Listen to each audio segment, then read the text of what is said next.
Besant ಅವರು ಬರೆದಿರುವ ಹೊರಾಂಗಣವನ್ನು ರಾಚಪ್ಪನವರು ತರ್ಜುಮೆ ಮಾಡಿದ್ದಾರೆ. ಹೊರಾಂಗಣ ಎಂದರೆ ದೇವಸ್ಥಾನದ ಹೊರಗಡೆ ಶಿಷ್ಯತ್ವ ಪಡೆದುಕೊಳ್ಳೋದು, ಮತ್ತು ಒಳಾಂಗಣ ಅಂದರೆ ದೇವಸ್ಥಾನದ ಗರ್ಭಗುಡಿ ದೀಕ್ಷೆಯನ್ನು ಪಡ್ಕೊಳ್ಳೋದು. ಈಗ ಹೊರಾಂಗಣದ ಕೊನೆಯ ಘಟ್ಟಕ್ಕೆ ಬಂದಿದ್ದೇವೆ. ಹೊರಾಂಗಣ ಎಂದರೆ ಪರಿಶುದ್ಧತೆ, ಮನೋನಿಗ್ರಹ, ಸೌಶಲ್ಯದ ರಚನೆ, ಆಧ್ಯಾತ್ಮಿಕ ಪರಿವರ್ತನೆ ಅಥವಾ ಆಧ್ಯಾತ್ಮಿಕ ರಸವಿದ್ಯೆ ಅಂತ. ಅದ್ರ ಬಗ್ಗೆ ಸ್ವಲ್ಪ ರೀಕಾಲ್ ಮಾಡಿಕೊಂಡು ಮುಂದಕ್ಕೆ ಹೋಗೋಣ. ಪರಿಶುದ್ಧತೆ ಎಂದರೆ ಅಂತರಾತ್ಮನ ಸ್ವಭಾವಕ್ಕೆ ವಿರೋಧವಾದ ಯಾವುದು ದೇಹಾತ್ಮದಲ್ಲಿ ಸ್ವಲ್ಪ ಹಿರ್ಕೊಡುದು.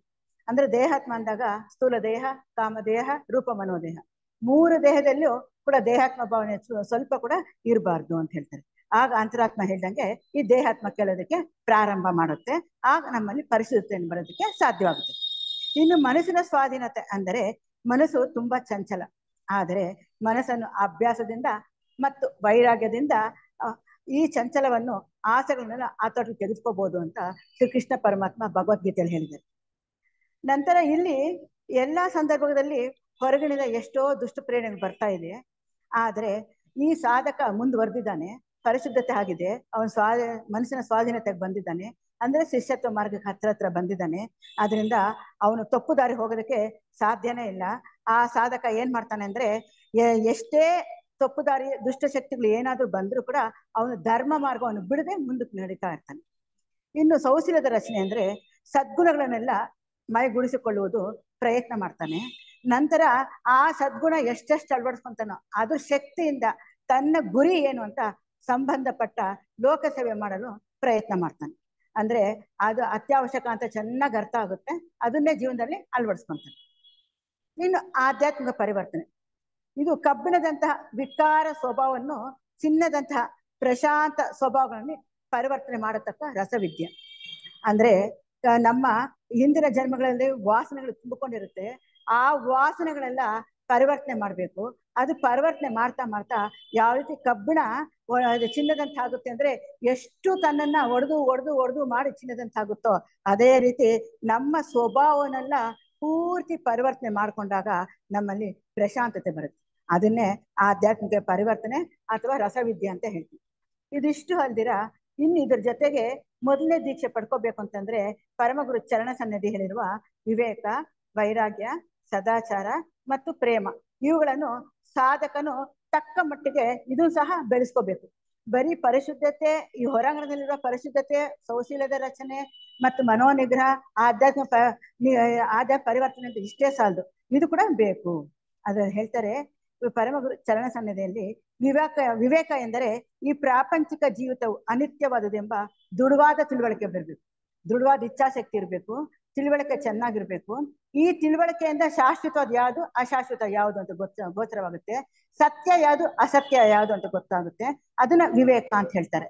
ಇನ್ನು ಇಲ್ಲಿ ವೈರಾಗ್ಯ ಅಂದ್ರೆ ಅನಿತ್ಯವು ಅಸುಖವು ಆದ ಈ ಲೋಕ ಕೊಡುವುದರ ಮೇಲೆ ಆಸೆಯು ಕಲಿಸಿ ಬಿದ್ದು ಶಾಶ್ವತ ಆನಂದ, ಶಾಂತಿದಾಯಕವಾದ ಉನ್ನತ ಮಟ್ಟದ ಜೀವಿತದಲ್ಲಿ ಮೈಗೂಡಿಸಿಕೊಳ್ಳುವುದೇ ವೈರಾಗ್ಯ ಅಂತ ಹೇಳ್ತಾರೆ.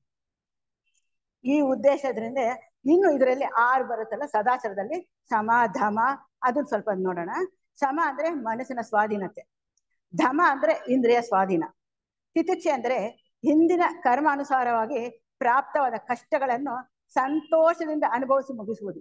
ಅಂದ್ರೆ ಹಿಂದೆ ನಾವು ಮಾಡೋ ಕರ್ಮಗಳು ಬೇಕಾದಷ್ಟು ಇರುತ್ತೆ, ಅದನ್ನು ರಾಶಿ ಹೊಚ್ಕೊಂಡ್ ಬಂದಿದ್ದೀವಿ, ಅದನ್ನೆಲ್ಲ ನಾವು ಕಷ್ಟಗಳು ಅಂತ ಅನುಭವಿಸ್ಬೇಕಲ್ವಾ ಅಂತ ಬರುತ್ತೆ. ಅದ್ರ ಬದಲು ಸಂತೋಷದಿಂದ ನಾವೇ ಒಪ್ಪಿಕೊಂಡು ಮಾಡಿದಾಗ ಅದು ಕರ್ಮನ ಆದಷ್ಟು ಬೇಗನೆ ತೀರಿಸ್ತಾ ಬರ್ತೀವಿ.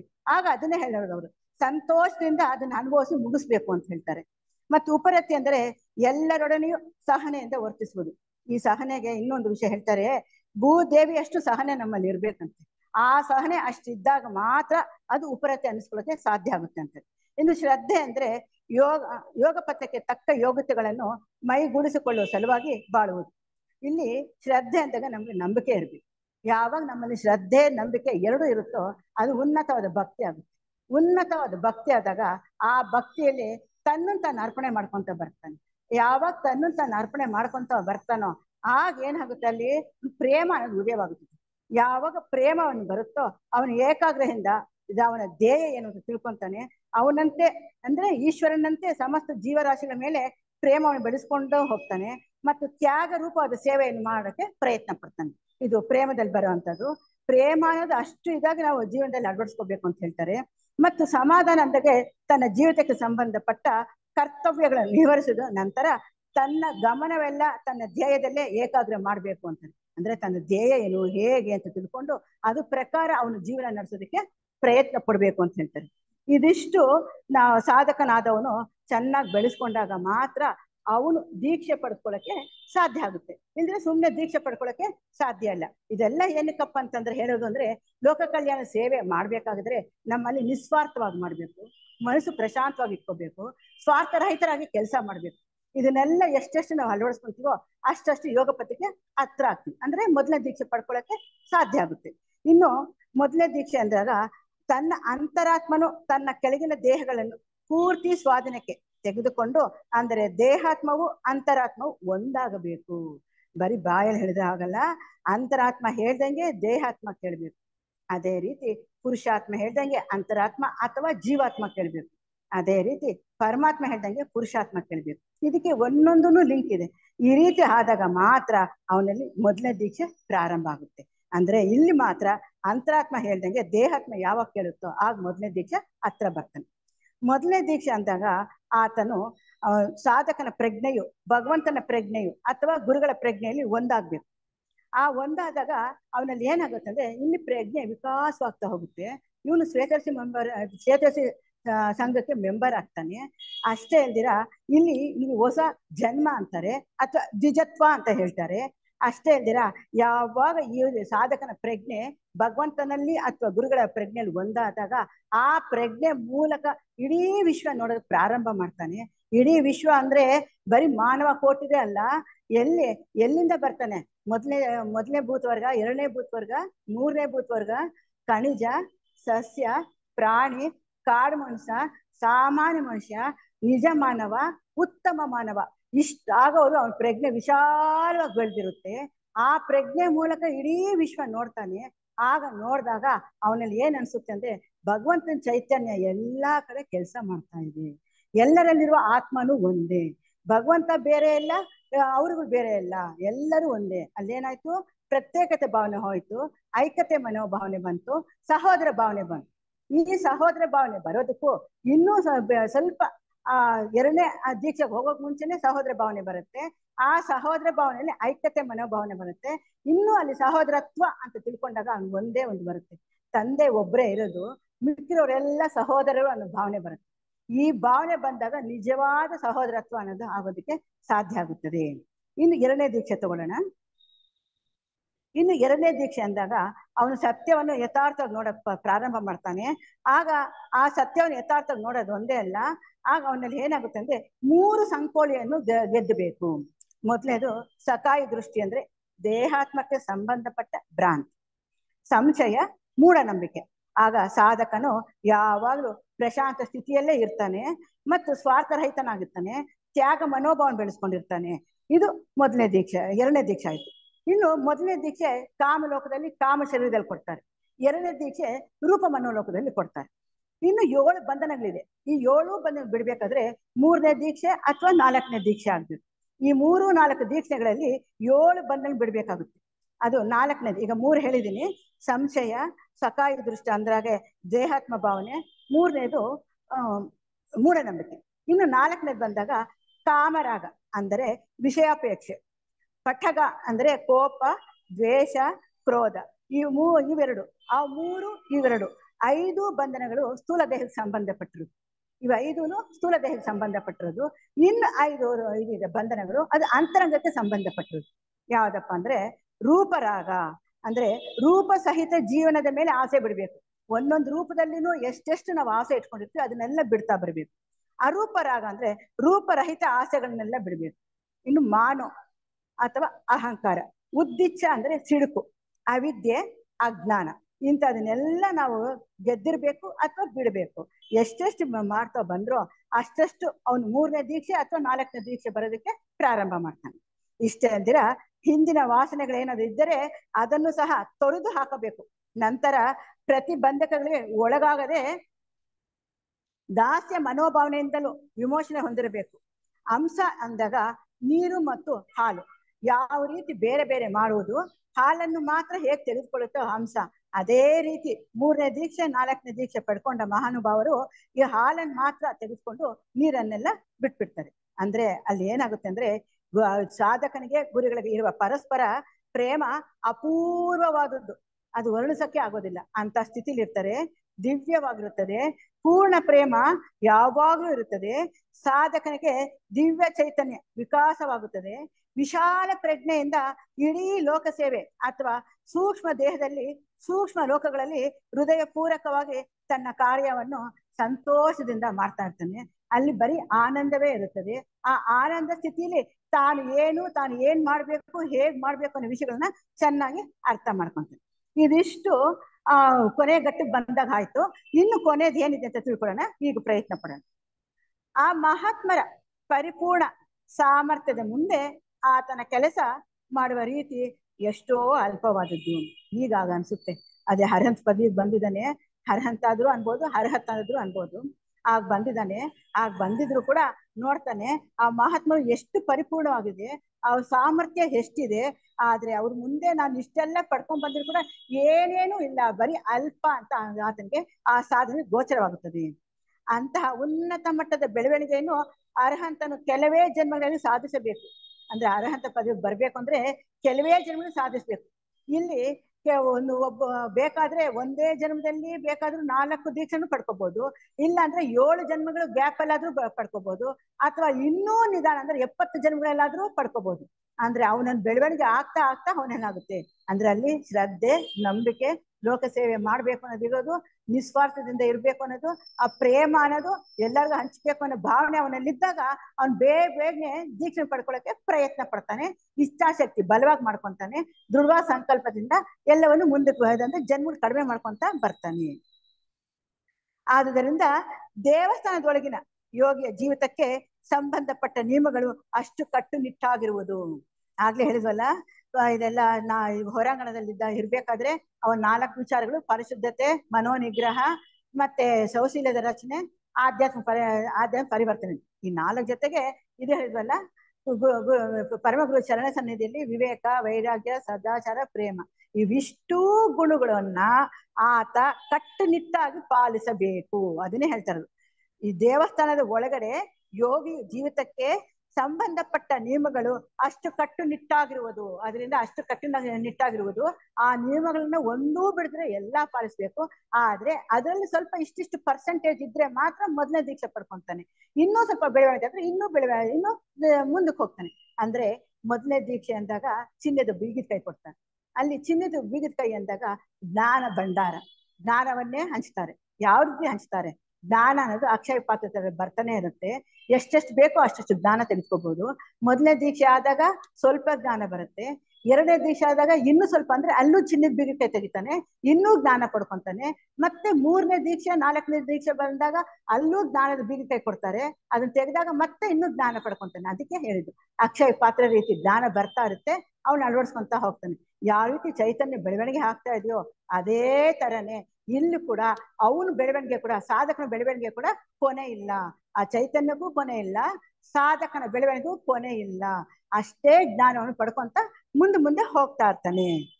ಮಾನವತೆಗೆ ಸಂಬಂಧಪಟ್ಟ ಅಜ್ಞಾನ ಮತ್ತು ದೋಷಗಳೆಲ್ಲ ಮಾಯವಾಗಿ ಆತನೇ ಮಾನವ ರೂಪದ ದೇವನಾಗಬೇಕು. ಇದೆಷ್ಟು ಚೆನ್ನಾಗಿ ಹೇಳಿದೆ ನೋಡಿ. ಮಾನವತೆಗೆ ಸಂಬಂಧಪಟ್ಟ ಅಜ್ಞಾನ ಮತ್ತು ದೋಷಗಳೆಲ್ಲ ಮಾಯವಾಗಿ, ಅವನಲ್ಲಿ ಏನೇನ್ ದೋಷ ಅಂದ್ರೆ, ಇಲ್ಲಿ ದೋಷ ಮತ್ತೆ ಅಜ್ಞಾನ ಅಂತ 2 ವರ್ಡ್ ಕೊಟ್ಟಿದ್ದಾರೆ.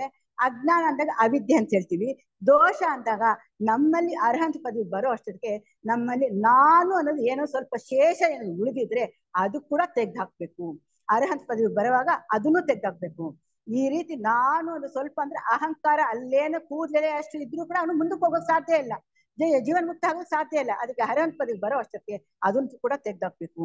ಅದು ಹಾಕಿದಾಗ ಮಾತ್ರ ಆತನು ಮಾನವ ರೂಪದ ದೇವನಾಗಬೇಕು. ಅಲ್ಲಿ ಏನಾಗ್ತಾನ ಅವನು ಮಾನವ ರೂಪದ ದೇವನಾಗ್ತಾನೆ. ಇನ್ಮೇಲೆ ಅವನು ಮಾನವನಾಗಿರಲ್ಲ, ದೇವತೆ ಆಗಿರ್ತಾನೆ, ದೇವನಾಗ್ತಾ ಇರ್ತಾನೆ. ಇದನ್ನೇ ಭಗವಾನ್ ಬುದ್ಧರು ಹೇಳೋದು. ಮೊದಲನೇ ಪುಷ್ಪ ಇಲ್ಲಿಂದ ಅಲ್ಲಿ ಹೋಗಿ ಸೇರೋದು ಮಹಾನುಭಾವರು ಭಗವಾನ್ ಬುದ್ಧರು ಅಥವಾ ಮಹಾತ್ಮ ಬುದ್ಧರು ಅಂತ ಹೇಳ್ಬೋದು. ಇದಿಷ್ಟು ಆದ್ಮೇಲೆ ಭಗವಾನ್ ಬುದ್ಧರು ಬೋಧನೆ ಕೊಡ್ತಾರೆ. ಆ ಬೋಧನೆ ವಿಚಾರ ಸ್ವಲ್ಪ ತಿಳ್ಕೊಳ್ಳೋಣ.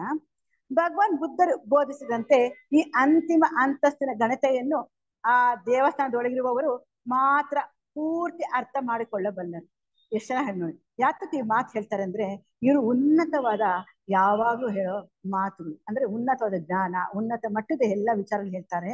ಇದನ್ನ ಅರ್ಥ ಮಾಡ್ಕೋಬೇಕಾದ್ರೆ ಯಾರು ದೇವಸ್ಥಾನದ ಒಳಗಡೆ ಅಂದ್ರೆ ದೀಕ್ಷೆಗಳು ಯಾರ್ಯಾರು ಪಡ್ಕೊಂಡಿರ್ತಾರೋ ಅವ್ರಿಗೆ ಈ ಮಾತುಗಳೆಲ್ಲ ತುಂಬಾ ಚೆನ್ನಾಗಿ ಅರ್ಥ ಆಗುತ್ತೆ ಅಂತಾರೆ. ಅದು ಹೇಳ್ತಾರೆ ನೋಡಿ ಅವ್ರ ವಾಕ್ಯ ಹೇಗಿದೆ ಅಂದ್ರೆ, ಓ ಕಷ್ಟಕ್ಕೆ ಸಿಕ್ಕಿಕೊಂಡ ನರಳುತ್ತಿರುವವರೇ ಕೇಳಿರಿ, ನಿಮ್ಮ ಕಷ್ಟವು ನಿಮ್ಮ ಇಂದಿನ ಅಜ್ಞಾನದ ದುಷ್ಫಲವೇ ಹೊರತು ಬೇರೆಯವರು ಇದಕ್ಕೆ ಹೊಣೆಗಾರರಲ್ಲ. ನಿಮ್ಮ ಅಜ್ಞಾನಕ್ಕೆ ದುಷ್ಫಲವೇ ಹೊರತು ಬೇರೆಯವರು ಇದಕ್ಕೆ ಹೊಣೆಗಾರರಲ್ಲ. ನಿಮ್ಮ ಹುಟ್ಟು ಸಾವುಗಳು ನಿಮಗೆ ಸಂಬಂಧಪಟ್ಟವು, ಬೇರೆಯವರು ಯಾರು ನಿಮ್ಮನ್ನು ಬಂಧಿಸಿಲ್ಲ. ನೋಡಿ, ಯಾವಾಗ ನಮ್ಮ ಅಜ್ಞಾನದ ದುಷ್ಫಲ ಏನೇನಿರುತ್ತೋ ಅದರಿಂದಲೇ ನಾವು ಕಷ್ಟಕ್ಕೆ ನರಳ್ತಾ ಇರೋದು. ಬೇರೆ ಇನ್ನೇನು ನಮ್ಗೆ ಕರ್ಮಗಳು ಕೊಡಲ್ಲ. ನಾವ್ ಹಿಂದೆ ಜನ್ಮಗಳಲ್ಲಿ ಏನೇನ್ ಕರ್ಮ ಮಾಡಿರ್ತೀವೋ ಆ ಕರ್ಮ ದೇವತೆಗಳು ಯಾವ ಜನ್ಮದಲ್ಲಿ ಎಷ್ಟೆಷ್ಟು ಕೊಡ್ಬೇಕೋ ಅಷ್ಟೆಷ್ಟು ಕೊಡ್ತಾ ಹೋಗ್ತಾರೆ. ಎಷ್ಟೆಷ್ಟು ಅಳವಡಿಸ್ಕೊಂಡು ಅದು ತೀರಿಸ್ತಾ ಹೋಗ್ತಾ ಇದ್ರೆ ಅಷ್ಟಷ್ಟು ನಮ್ಗೆ ಜ್ಞಾನ ಬರುತ್ತೆ. ಒಂದ್ ಕಡೆ ಬೆಳವಣಿಗೆ ಆಗ್ಬೇಕು, ಇನ್ನೊಂದು ಕಡೆ ಕರ್ಮ ಬಂಧನದಲ್ಲಿ ಕರ್ಮವನ್ನ ಕಡಿಮೆ ಮಾಡ್ಕೊಂತ ಹೋಗ್ಬೇಕು. ಎರಡು ಏಕಕಾಲದಲ್ಲೇ ನಡಿಬೇಕು. ಅದರಿಂದ ಅದು ನಡೀತಾ ಹೋಗ್ಬೇಕಾದ್ರೆ ಅಜ್ಞಾನ ದುಷ್ಫಲದಿಂದನೇ ನಮ್ಗೆ ಆಗಿರೋದಂತ ಒಂದು ಸಲ ನಮ್ಗೆ ಅರ್ಥ ಆಯ್ತು ಅಂತಂದ್ರೆ ಆ ಕರ್ಮ ಮಾಡ್ಕೊಂಡು ಕಡಿಮೆ ಮಾಡ್ತೀವಿ.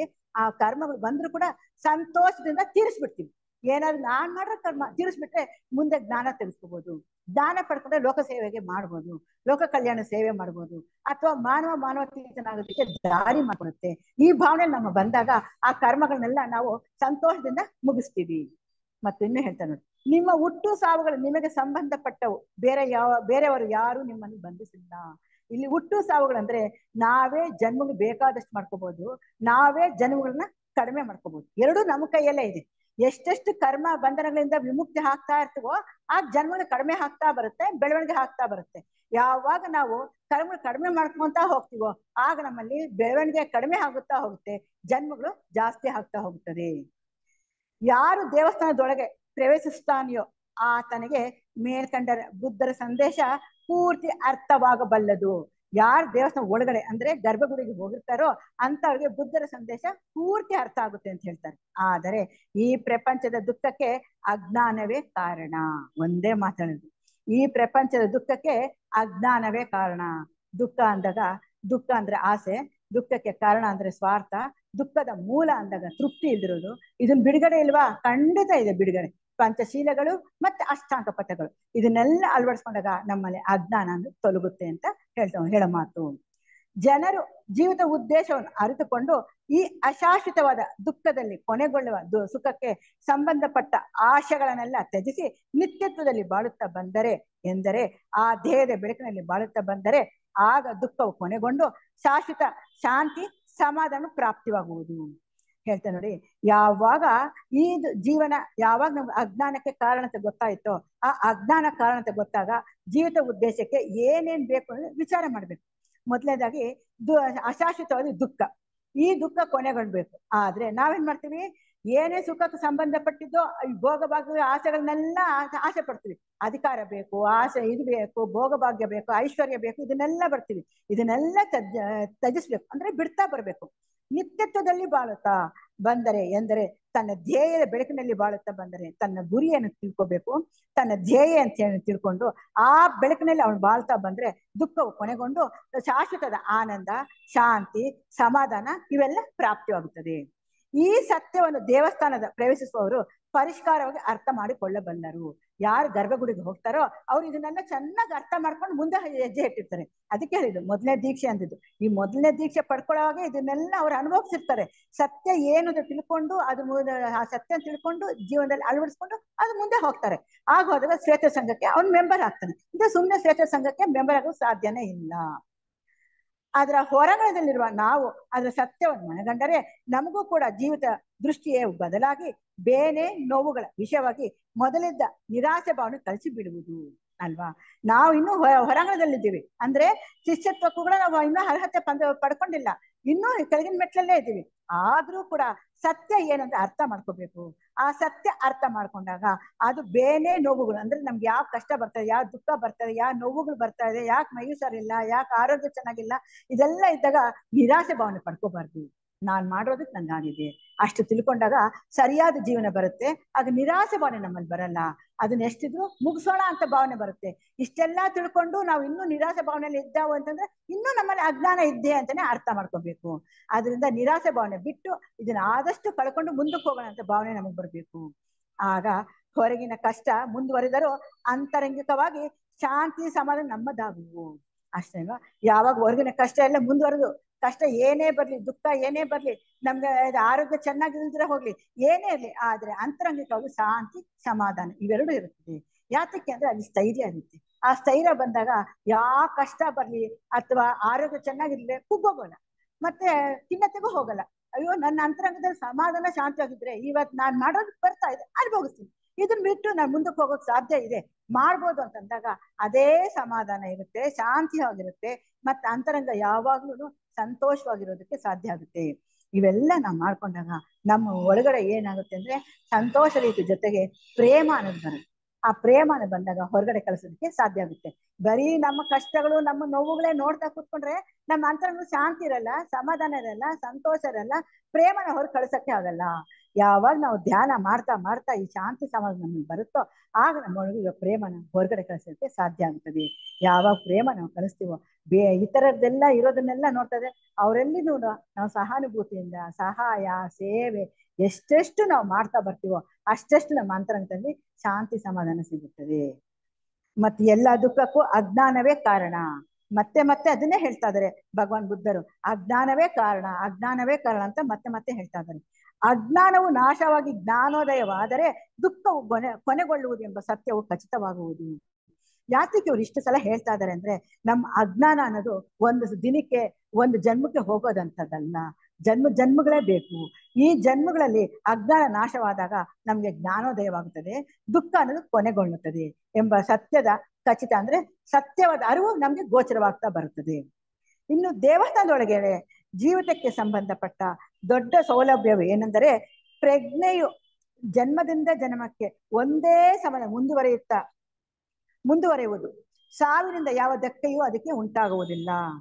ಇಲ್ಲಿ ಮೊದಲೇ ಹೇಳಿದೆ ನಾನು, ಮೊದಲನೇ ದೀಕ್ಷೆ ಪಡ್ಕೊಂಡಾಗ್ಲೇ ಅವನಿಗೆ ಏನಾಗುತ್ತೆ ಅಂದ್ರೆ ಜ್ಞಾನ ವಿಕಾಸವಾಗ್ತಾ ಬರುತ್ತೆ ಅಂದ್ರೆ ಅದನ್ನೇ ಪ್ರಜ್ಞೆ ವಿಕಾಸ ಅಂತ ಹೇಳ್ತೀವಿ. ಜನ್ಮಕ್ಕೂ ಅವನಲ್ಲಿ ಏನಾಗುತ್ತೆ ದೀಕ್ಷೆ ಹೊಂದ್ತಾ ಪ್ರಜ್ಞೆ ವಿಕಾಸವಾಗ್ತಾ ಬರುತ್ತದೆ. ಆಗ ವಿಕಾಸವಾದಾಗ ಸಾವಿನಿಂದ ಯಾವ ಧಕ್ಕೆಯೂ ಅದಕ್ಕೆ ಉಂಟಾಗುವುದಿಲ್ಲ. ಯಾವ ರೀತಿ ಅವನು ಪ್ರಜ್ಞೆ ವಿಕಾಸ ಆಗ್ತಾ ಬರುತ್ತೋ ಸಾವಿಗೂ ಅದಕ್ಕೂ ಯಾವ ಸಂಬಂಧವೂ ಇಲ್ಲ. ಏಕೆಂದರೆ ದೇವಸ್ಥಾನದ ಇರುವವರಿಗೆ ಇಂದಿನ ಜನ್ಮ ಮುಂದಿನ ಜನ್ಮ ಒಂದೇ ಸಮಯ ಪ್ರಜ್ಞಾತವಾಗಿ ಮುಂದುವರಿಯುವ ಪ್ರಯುಕ್ತ ತಮ್ಮ ಆತ್ಮದ ಅಮರತ್ವವನ್ನು ನಂಬಿಕೆ ಖಚಿತವಾಗುವುದು. ಯಾತಕ್ಕೆ ಹೀಗಾಗುತ್ತೆ ಅಂದ್ರೆ ಹಿಂದಿನ ಜನ್ಮ ನಾನು ಏನ್ ಮಾಡಿದ್ರೆ ಅವ್ನಿಗೆ ಗೋಚರವಾಗುತ್ತೆ. ಯಾಕೆ ದೀಕ್ಷೆಗಳೆಲ್ಲ ಹೊಂದಿರ್ತಾನೆ, ಇದು ಒಳಾಂಗಣಕ್ಕೆ ಗರ್ಭಗುಡಿಯಲ್ಲಿ ಹೋಗ್ತಾ ಇದ್ದಾನೆ, ಅವ್ನಿಗೆ ಹಿಂದಿನ ಜನ್ಮದಲ್ಲಿ ತಾನು ಏನ್ ಮಾಡಿದೆ ಅಂತ ಗೊತ್ತು, ಮುಂದೆ ಏನಾಗ್ತಾನ ಅಂತ ಕೂಡ ಗೊತ್ತು. ಇವೆರಡು ಗೊತ್ತಿರೋದ್ರಿಂದ ಅವನ್ ಏನ್ ಮಾಡ್ತಾನೆ, ಈ ಪ್ರಜ್ಞಾತ ಕೆಲಸ ಮಾಡ್ಬೇಕು, ಇದು ಹಿಂದಿಂದು ಗೊತ್ತಾಯ್ತು ಮುಂದಿಂದು ಗೊತ್ತಾಯ್ತು, ಈಗ ವರ್ತಮಾನ ಸ್ಥಿತಿಯಲ್ಲಿ ಯಾವ ರೀತಿ ನಾನು ಜೀವನ ನಡೆಸ್ಬೇಕು, ಯಾವ ರೀತಿ ಇರ್ಬೇಕು ಅಂತ ತಿಳ್ಕೊಂಡು ಒಂದೇ ಸಮಯ ಪ್ರಜ್ಞಾತ ಮುಂದುವರಿಯುತ್ತಾ ತಮ್ಮ ಆತ್ಮದ ಅಮರತ್ವ ನಂಬಿಕೆ ಖಚಿತವಾಗುತ್ತದೆ. ಆಗ ಆತ್ಮ ಅಮರ ಅನ್ನೋದು ಚೆನ್ನಾಗಿ ಖಚಿತ ಆಗುತ್ತೆ. ಈ ಬರೋದು ದೇಹಕ್ಕೆ ಮಾತ್ರ ಹುಟ್ಟು ಸಾವು, ಆತ್ಮಕ್ಕಲ್ವಲ್ಲ. ಅದರಿಂದ ಆತ್ಮ ಅಮರ. ಈ ದೇಹ ಮಾತ್ರ ಇವತ್ತು ಹೋಗುತ್ತೆ ಮತ್ತೆ ಬರುತ್ತೆ. ಅಂದ್ರೆ ಈ ಜನ್ಮ ಅಂತಂದಾಗ ಹಳೆ ಬಟ್ಟೆ ಕಳಿಸಿ ಹೊಸ ಬಟ್ಟೆ ಹಾಕೊಂಡಂಗೆ ಇಷ್ಟೇ, ಒಳಗಡೆ ಆತ್ಮಕ್ಕೆ ಯಾವ ಸಂಬಂಧವೂ ಇಲ್ಲ ಅಂತಂದಾಗ ಆತ್ಮ ಅಮರ ಅನ್ನೋದು ನಂಬಿಕೆ ಪೂರ್ತಿ ಖಚಿತವಾಗುತ್ತದೆ. ಇದರಿಂದ ಬರುವ ಸೌಲಭ್ಯವು ಮಹತ್ತರವಾದದ್ದು. ಈ ನಂಬಿಕೆ ಅಥವಾ ಅಮರತ್ವ ಅನ್ನೋದು ಯಾವಾಗ ಗೊತ್ತಾಯ್ತು ಅಂದ್ರೆ ಅವನಿಗೆ ಅನುಭವ ಆಗುತ್ತೋ ಆಗ ಮಹತ್ತರವಾದ ಸೌಲಭ್ಯ ಬರುತ್ತದೆ. ಯಾವ ರೀತಿ ಅಂದ್ರೆ ಈ ದುಃಖಕ್ಕೆ ಮೂಲ ಕಾರಣಗಳು ಎರಡು. ಈ ದುಃಖ ಬರ್ತಾ ಇದೆ ಅಂತಂದ್ರೆ ಇನ್ನೂ ವಿವರಣೆ ಕೊಡ್ತಾ ಇದಾರೆ. ಎಷ್ಟೇ ಅವನ ಪ್ರಜ್ಞೆ ವಿಕಾಸವಾಗ್ಲಿ, ಎಷ್ಟೇ ಅವನ್ ಪಡ್ಕೊಳ್ಳಿ, ಆತ್ಮ ಅಮರ ಅಂತ ಹೇಳಿ ಅಷ್ಟ್ ಹೇಳಿದ್ರು ಕೂಡ ಇನ್ನೂ ದುಃಖಕ್ಕೆ ಎರಡು ಕಾರಣಗಳಿದೆ ಅಂತ ಹೇಳ್ತಾರೆ. ಯಾವ್ದಪ್ಪ ಅಂದ್ರೆ ಒಂದು ತನ್ನ ಪ್ರೀತಿ ಪಾತ್ರನು ಎಟಕಲಾರದಷ್ಟು ದೂರ ಇರುವುದು, ಮತ್ತೊಂದು ಸಾವು ನಮ್ಮ ಪ್ರೀತಿ ಪಾತ್ರನ್ನು ಮರೆ ಮಾಡುವುದು. ಯಾತಕ್ಕೆ ಹೇಳ್ತಾ ಇದಾರೆ ಅಂದ್ರೆ ಯಾವಾಗ ತಾನು ದೇವಸ್ಥಾನ ಒಳಗಡೆ ಹೋದಾಗ ಅಲ್ಲಿ ಯಾರು ಪ್ರೀತಿ ಪಾತ್ರ ಇರ್ತಾರೋ ಅವ್ರು ನೋಡೋದಕ್ಕೆ ಸಾಧ್ಯವಿಲ್ಲ. ಇನ್ನೊಂದು ಆ ಪ್ರೀತಿ ಪಾತ್ರ ಯಾರೇ ತನ್ನ ಸಂಬಂಧಿಕರಲ್ಲಿ ಸಾವು ಬಂದ್ರೆ ಅದನ್ನ ಕೂಡ ಅವ್ನು ನೋಡಕ್ಕಾಗಲ್ಲ. ಇದೀಗ ಕಾರಣ ಏನಪ್ಪಾ ಅಂತ ಹೇಳ್ತಾರೆ ನೋಡಿ.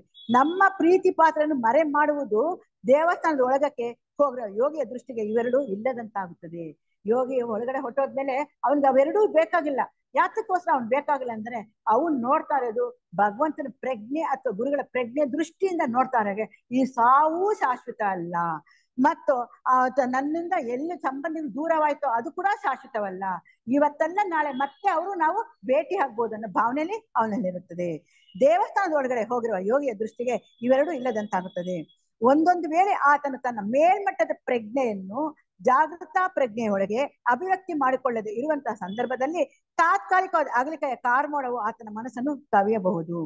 ನೋಡಿ, ಯಾವಾಗ ಅವನು ಅಷ್ಟು ಉನ್ನತ ಮಟ್ಟಿಗೆ ಮೇಲೆ ಹೇರಿದ್ರು ಕೂಡ ಜಾಗೃತ ಪ್ರಜ್ಞೆಗೆ ಅಭಿವ್ಯಕ್ತಿ ಆದಾಗ ತಾತ್ಕಾಲಿಕ ಅಂದ್ರೆ ಅಕಸ್ಮಿತವಾಗಿ ತನ್ನ ಯಾಗೆ ಕೆಳಗಡೆಯಿಂದ ಇಳಿದಾಗ ತನ್ನ ಪ್ರಜ್ಞೆ ಏನಾದ್ರೂ ಜಾಗೃತ ಪ್ರಜ್ಞೆ 1 ಸೆಕೆಂಡ್ ಏನಾದ್ರೂ ಒಂದು ಸಲ ಅವ್ನಿಗೆ ಬಂದ್ಬಿಟ್ರು ಅಂದ್ರೆ ಆ ಸೆಕೆಂಡ್ ಅಲ್ಲಿ ಅಕಸ್ಮಿತವಾಗಿ ಜಾಗೃತ ಪ್ರಜ್ಞೆಯಲ್ಲಿ ಜಾರ್ದಾಗ ಅವ್ನ್ ಏನಾಗುತ್ತೆ, ಅವನು ಏನೇನ್ ಮಾಡ್ತಾನೋ ಅಂದ್ರೆ ಆಗ್ಲಿಕ್ಕೆ ಕಾರ್ಮೋಡಗಳು ಆಗ ಅವ್ನ್ ಗೋಚರವಾಗುತ್ತದೆ. ಆ ಪ್ರಜ್ಞೆ ಬಿಟ್ಟು ಈ ಪ್ರಜ್ಞೆಗೆ ಬಂದನಲ್ಲ, ಅದರಿಂದ ಅವನಿಗೆ ಆ ಕಾರ್ಮೋಡ ಬರುತ್ತೆ. ನನ್ನನ್ನೆಲ್ಲ ಬಿಟ್ಟು ನಾನು ಒಂಟಿ ಆಗಿದ್ದೀನಿ, ಏಕಾಂಗಿತನ ಇದ್ದೀನಿ ಅಂತ ಆಗ ಅನ್ಸುತ್ತೆ. ಆದರೆ ಇದು ತಾತ್ಕಾಲಿಕ, ಪರ್ಮನೆಂಟ್ ಅಲ್ಲ. ಆತನ ಮನಸ್ಸು ಕವಿಯಬಹುದು, ಆದರೆ ಆತನ ತನ್ನ ಇಚ್ಛೆ ಅನುಸಾರವಾಗಿ ಜಾಗೃತ ಪ್ರಜ್ಞೆಯನ್ನು ಅತಿಗೆಳೆದು ಮೇಲ್ಮಟ್ಟದ ಪ್ರಜ್ಞೆ ಹಂತಕ್ಕೆ ಹೋದರೆ ದೂರದ ಪ್ರತಿಬಂಧಕವಾಗಲಿ ಸಾವಿನ ಪ್ರತಿಬಂಧಕವಾಗಲಿ ಸುತ್ತರಾಮು ಇರುವುದಿಲ್ಲ.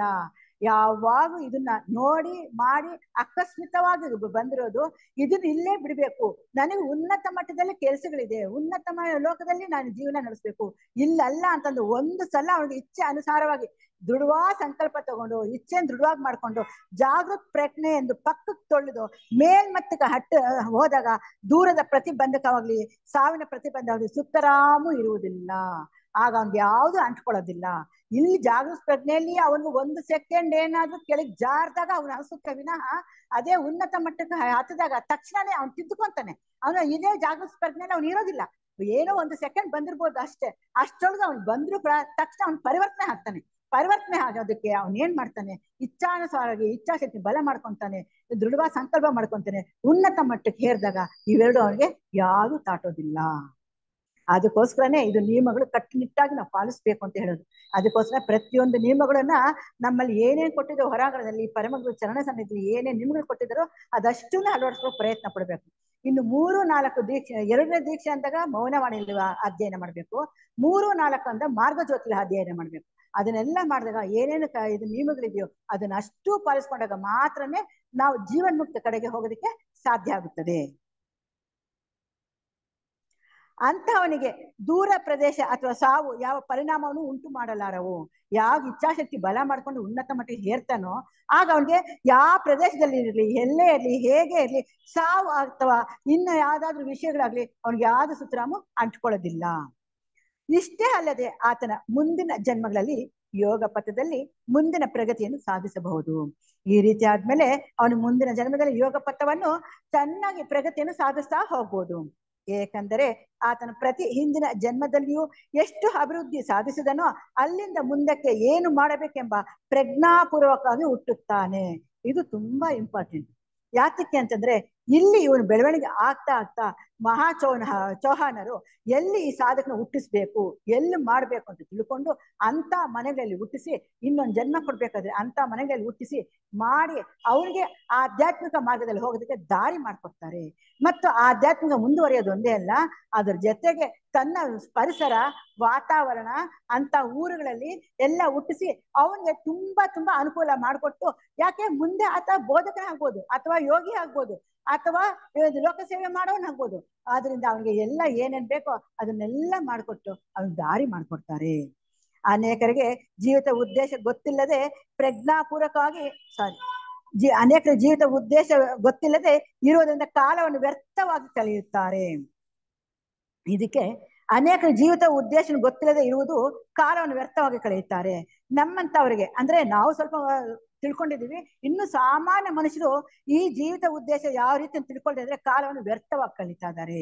ಇನ್ನೂ ಇದಕ್ಕೆ ಹೇಳ್ಬೇಕು ಅಂತಂದ್ರೆ ಅವರೆಲ್ಲ ಯಾವ ತರ ಹುಟ್ಟುತ್ತಾರೆ ಮಾಡ್ತಾರೆ ಅಂದ್ರೆ ಇದಕ್ಕೆ ಎಕ್ಸಾಂಪಲ್ ಕೊಡ್ಬೇಕು ಅಂತಂದ್ರೆ ಮಹಾಚೌಹಾನರು ಮತ್ತೆ ಕರ್ಮ ದೇವತೆಗಳೊಂದಿಗೆ ಅಥವಾ ಆ ಸಾಧಕನೊಂದಿಗೆನೆ ಅವನು ಯಾವ ರೀತಿ ಅದನ್ನ ಜೊತೆಯಲ್ಲಿ ಮಾತನಾಡಿ ಅವನು ಎಲ್ಲಿ ಹುಟ್ಟಿಸ್ಬೇಕು ಅಂತಂದಾಗ ಅದಕ್ಕೆ ಎಕ್ಸಾಂಪಲ್ ಕೊಡ್ಬೇಕಂದ್ರೆ ಶಿರಡಿ ಸಾಯಿಬಾಬಾ ಆಗಿರ್ಬೋದು, ಅಥವಾ ರಾಮಕೃಷ್ಣ ಪರಮಹಂಸ ಆಗಿರ್ಬೋದು, ವಿವೇಕಾನಂದ ಆಗಿರ್ಬೋದು, ಅಥವಾ ಬೇರೆಯವರು ಆಗಿರ್ಬೋದು, ಅಥವಾ ಪುರಾಣದಲ್ಲಿ ಹೇಳ್ಬೋದಂದ್ರೆ ಪುರಂದರ ದಾಸರು, ಕಬೀರ್ ದಾಸರು, ಇವ್ರನ್ನೆಲ್ಲ ಯಾವ ಮತ ಧರ್ಮ ಎಲ್ಲಿ ಚೆನ್ನಾಗಿ ಮಾಡ್ಬೇಕು ಅಲ್ಲೆಲ್ಲ ಅವ್ರು ಹುಟ್ಟಿಸಿ ಅವ್ರನ್ನೆಲ್ಲ ಮೇಲೆ ಕೆತ್ತಿಸ್ತಾ ಇದ್ದಾರೆ.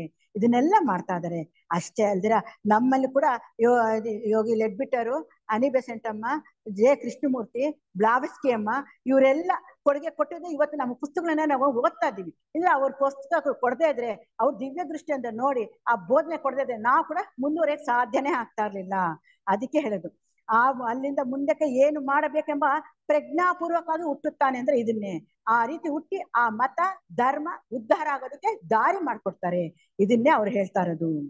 ಮತ್ತು ಆದರೆ ನಮ್ಮ ಯೋಗಿಗೆ ತಿಳುವಳಿಕೆಯು ನಿರ್ದಿಷ್ಟವಾಗುವುದರಿಂದ ಪ್ರತಿ ಜನ್ಮದಲ್ಲಿ ಪ್ರಗತಿಯನ್ನು ಸಾಧಿಸಿ ಗುರಿಯನ್ನು ಮುಟ್ಟುವುದಕ್ಕೆ ಸಾಧ್ಯ.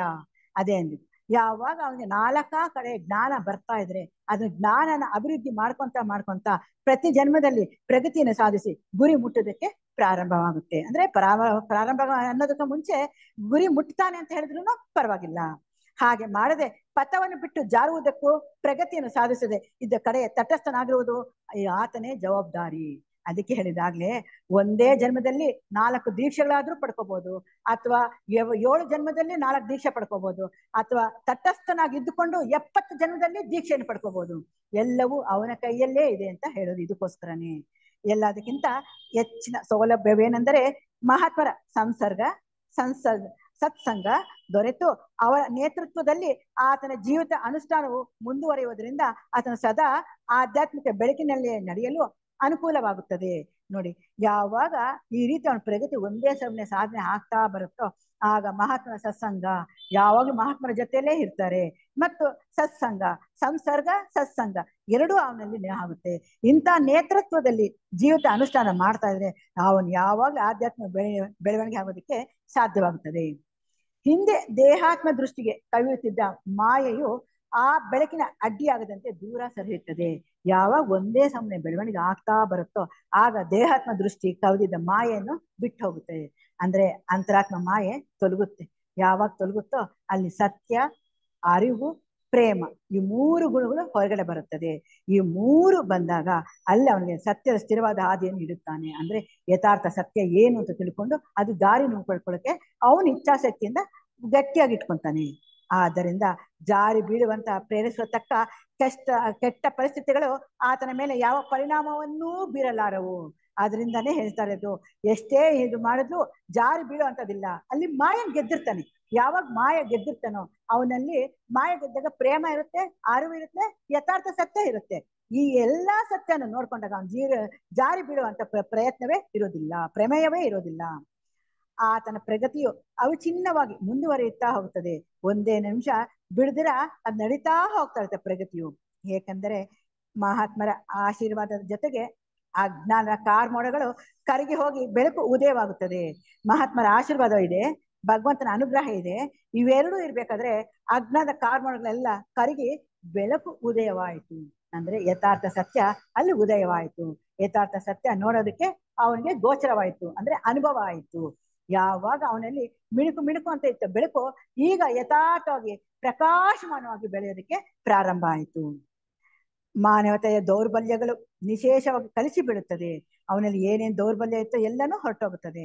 ಅಲ್ಲದೆ ಬಂಧಕಗಳನ್ನು ಒಂದಾದ ಮೇಲೊಂದಾಗಿ ಕಳಿಸಿ ಹಾಕಿದ ಮೇಲೆ ಜೀವಾತ್ಮ ಪವಿತ್ರತೆಯಿಂದಲೂ ಪ್ರಶಾಂತತೆಯಿಂದಲೂ ಕಂಗೊಳಿಸುತ್ತಾನೆ. ಇದಕ್ಕೆ ಹೇಳಿದ್ರು ಅಲ್ಲಿ 10 ಬಂಧನಗಳು ಬಿಡದೇ ಇದ್ರೆ ಅವನು ಮುಂದಕ್ಕೆ ಹೋಗೋಕೆ ಸಾಧ್ಯನೇ ಇಲ್ಲ ಅನ್ನಿದ್ದು. ಅಂದ್ರೆ ಹೊರಗಡೆದು 5 ಬಂಧನಗಳು, ಇನ್ನು 5 ಅಂತರಾತ್ಮ.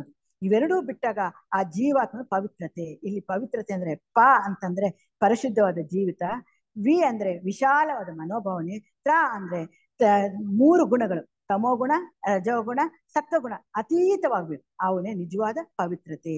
ಅಂತ ಪವಿತ್ರ ಸಾಧಕನಿಗೆ ಪ್ರಶಾಂತತೆ ಯಾವಾಗಲೂ ಕಂಗೊಳಿಸುತ್ತದೆ. ಈ ಪ್ರಶಾಂತತೆಯಲ್ಲಿ ಬರೀ ಆನಂದವೇ ತುಂಬಿಕೊಂಡಿರುತ್ತದೆ. ಆನಂದದ ಜೊತೆಗೆ ಅವನು ಸ್ವಾರ್ಥರಹಿತವಾದ ಜೀವನ ನಡೆಸುತ್ತಾನೆ. ಅವನ ಮನೋಭಾವನೆ ಹೇಳೋದಕ್ಕೆ ಆಗಲ್ಲ, ಅಷ್ಟು ಆನಂದಮಯವಾಗಿರುತ್ತದೆ. ಆತನಿಗೆ ಹಿಂದೆ ಹೇಳಿದಂತೆ ಮಾಯಾ ಆವರಣವು ಕಳಚಿ ಬಿದ್ದಿರೋದ್ರಿಂದ ಎಲ್ಲರಲ್ಲಿಯೂ ಒಂದೇ ಆತ್ಮವನ್ನು ನೋಡುವಂತೆ ಆಗುತ್ತಾನೆ. ಇಲ್ಲಿ ಎಲ್ಲರಲ್ಲಿ ಆತ್ಮ ಒಂದೇ, ತನ್ನ ಆತ್ಮ ಬೇರೆ, ಅವನ ಆತ್ಮ ಬೇರೆ ಇಲ್ಲ. ಅಂದ್ರೆ ಪ್ರತ್ಯೇಕತೆ ಮನೋಭಾವನೆ ಹೋಯ್ತು, ಐಕ್ಯತೆ ಭಾವನೆ ಬಂತು, ಸಹೋದರತ್ವ ಅನ್ನೋದು ಆ ಅನುಭವಕ್ಕೆ ಬಂದಿತು. ಅಲ್ಲದೆ ಜನರನ್ನು ಪ್ರತ್ಯೇಕಿಸತಕ್ಕ ಕಾರಣಗಳು ವಿಲ್ಲದದ್ದು ಮತ್ತು ಎಷ್ಟು ಕ್ಷುದ್ರವಾದದ್ದು ಎಂಬ ಅಂಶವು ಆತನಿಗೆ ಮನವರಿಕೆ ಆಗುತ್ತದೆ. ಈ ಪ್ರತ್ಯೇಕತೆ ಭಾವನೆ ಬರೀ ಮಾನವರಲ್ಲೇ ಅಲ್ಲ, ಪ್ರತಿಯೊಂದು ಸಸ್ಯ ಪ್ರಾಣಿ ಯಾವ್ದೇ ತಗೊಳ್ಳಿ, ಖನಿಜ ಯಾವ್ದೇ ತಗೊಳ್ಳಿ, ಪ್ರತ್ಯೇಕತೆ ಭಾವನೆ ಬರುತ್ತೆ. ಈ ಪ್ರತ್ಯೇಕತೆ ಭಾವನೆ ಬುಡವಿಲ್ಲದ್ದು, ಇದು ಪ್ರಯೋಜನ ಇಲ್ಲದಿದ್ದು, ಎಲ್ಲರಲ್ಲೂ ಚೈತನ್ಯ ಒಂದೇ ಅಂದಾಗ ಇದ್ರಲ್ಲೂ ಚೈತನ್ಯ ಇದೆ, ಅದ್ರಲ್ಲೂ ಚೈತನ್ಯ ಇದೆ, ಎಲ್ಲದರಲ್ಲೂ ಚೈತನ್ಯ ಇರ್ಬೇಕಾದ್ರೆ ನಾನು ಯಾತಕ್ಕೆ ಈ ತರ ಮಾಡ್ಬೇಕು ಅಂತ ಭಾವನೆ ಬರುತ್ತೆ. ಅಲ್ಲಿ ಐಕ್ಯತೆ ಮನೋಭಾವನೆ ಬರುತ್ತೆ, ಸಹೋದರ ಭಾವನೆ ಬರುತ್ತೆ. ಜೊತೆ ಹೇಳ್ತಾರಲ್ವಾ, ನಾನೊಬ್ಬನೇ ಉದ್ಧಾರ ಆಗಲ್ಲ, ನನ್ನ ಜೊತೆಲಿ ಇರೋನೆಲ್ಲ ಕರ್ಸ್ಕೊಂಡ್ ಬರ್ತೀನಿ ಅಂತನಲ್ಲ, ಅದು ನಿಜವಾದ ಸಹೋದರ ಭಾವನೆ, ಸಹೋದರತ್ವ ಅಂತ ಹೇಳ್ಬೋದು. ಸತ್ಯದ ದರ್ಶನ ಪ್ರಭಾವದಿಂದ ಹೊರಗಿನ ಪ್ರಪಂಚದ ಬೆಂಬಲವು ಎಷ್ಟು ಅಸ್ಥಿರವಾದದ್ದು ಎಂಬ ಅಂಶವು ಆತನಿಗೆ ಮನವರಿಕೆ ಆಗುತ್ತದೆ. ಯಾವಾಗ ಅವನು ಸತ್ಯ ದರ್ಶನ ಆಯಿತು, ಯಥಾರ್ಥ ದರ್ಶನ ಆಯಿತು, ಆ ಪ್ರಭಾವದಿಂದ ಅವನು ಈ ಪ್ರಪಂಚವನ್ನ ನೋಡ್ತಾ ಇದ್ದಾಗ ಇದೆಲ್ಲ ಅಸ್ಥಿರ, ಅಂದ್ರೆ ಶಾಶ್ವತವಲ್ಲದ್ದು. ಈ ಶಾಶ್ವತವಲ್ಲದನ್ನ ನಾವು ಎಷ್ಟು ಅಳವಡಿಸ್ಕೊಂತಾ ಇದೀವಿ, ಎಷ್ಟು ಬೇಕು ಅಂತ ಒದ್ದಾಡ್ತಾ ಇದೀವಿ, ಒಂದು ಅಧಿಕಾರ ಆಗಿರ್ಬೋದು, ಒಂದು ಐಶ್ವರ್ಯ ಆಗಿರ್ಬೋದು, ಒಂದು ಭೋಗ ಆಗಿರ್ಬೋದು, ಇದೆಲ್ಲ ಬೇಕು ಅಂತ ಇರ್ತೀವಿ, ಇದೆಲ್ಲ ಅಸ್ಥಿರ, ಇದು ಶಾಶ್ವತವಲ್ಲದು ಎಂಬ ಅಂಶವು ಆತನಿಗೆ ಪೂರ್ತಿ ಮನವರಿಕೆ ಆಗುತ್ತದೆ.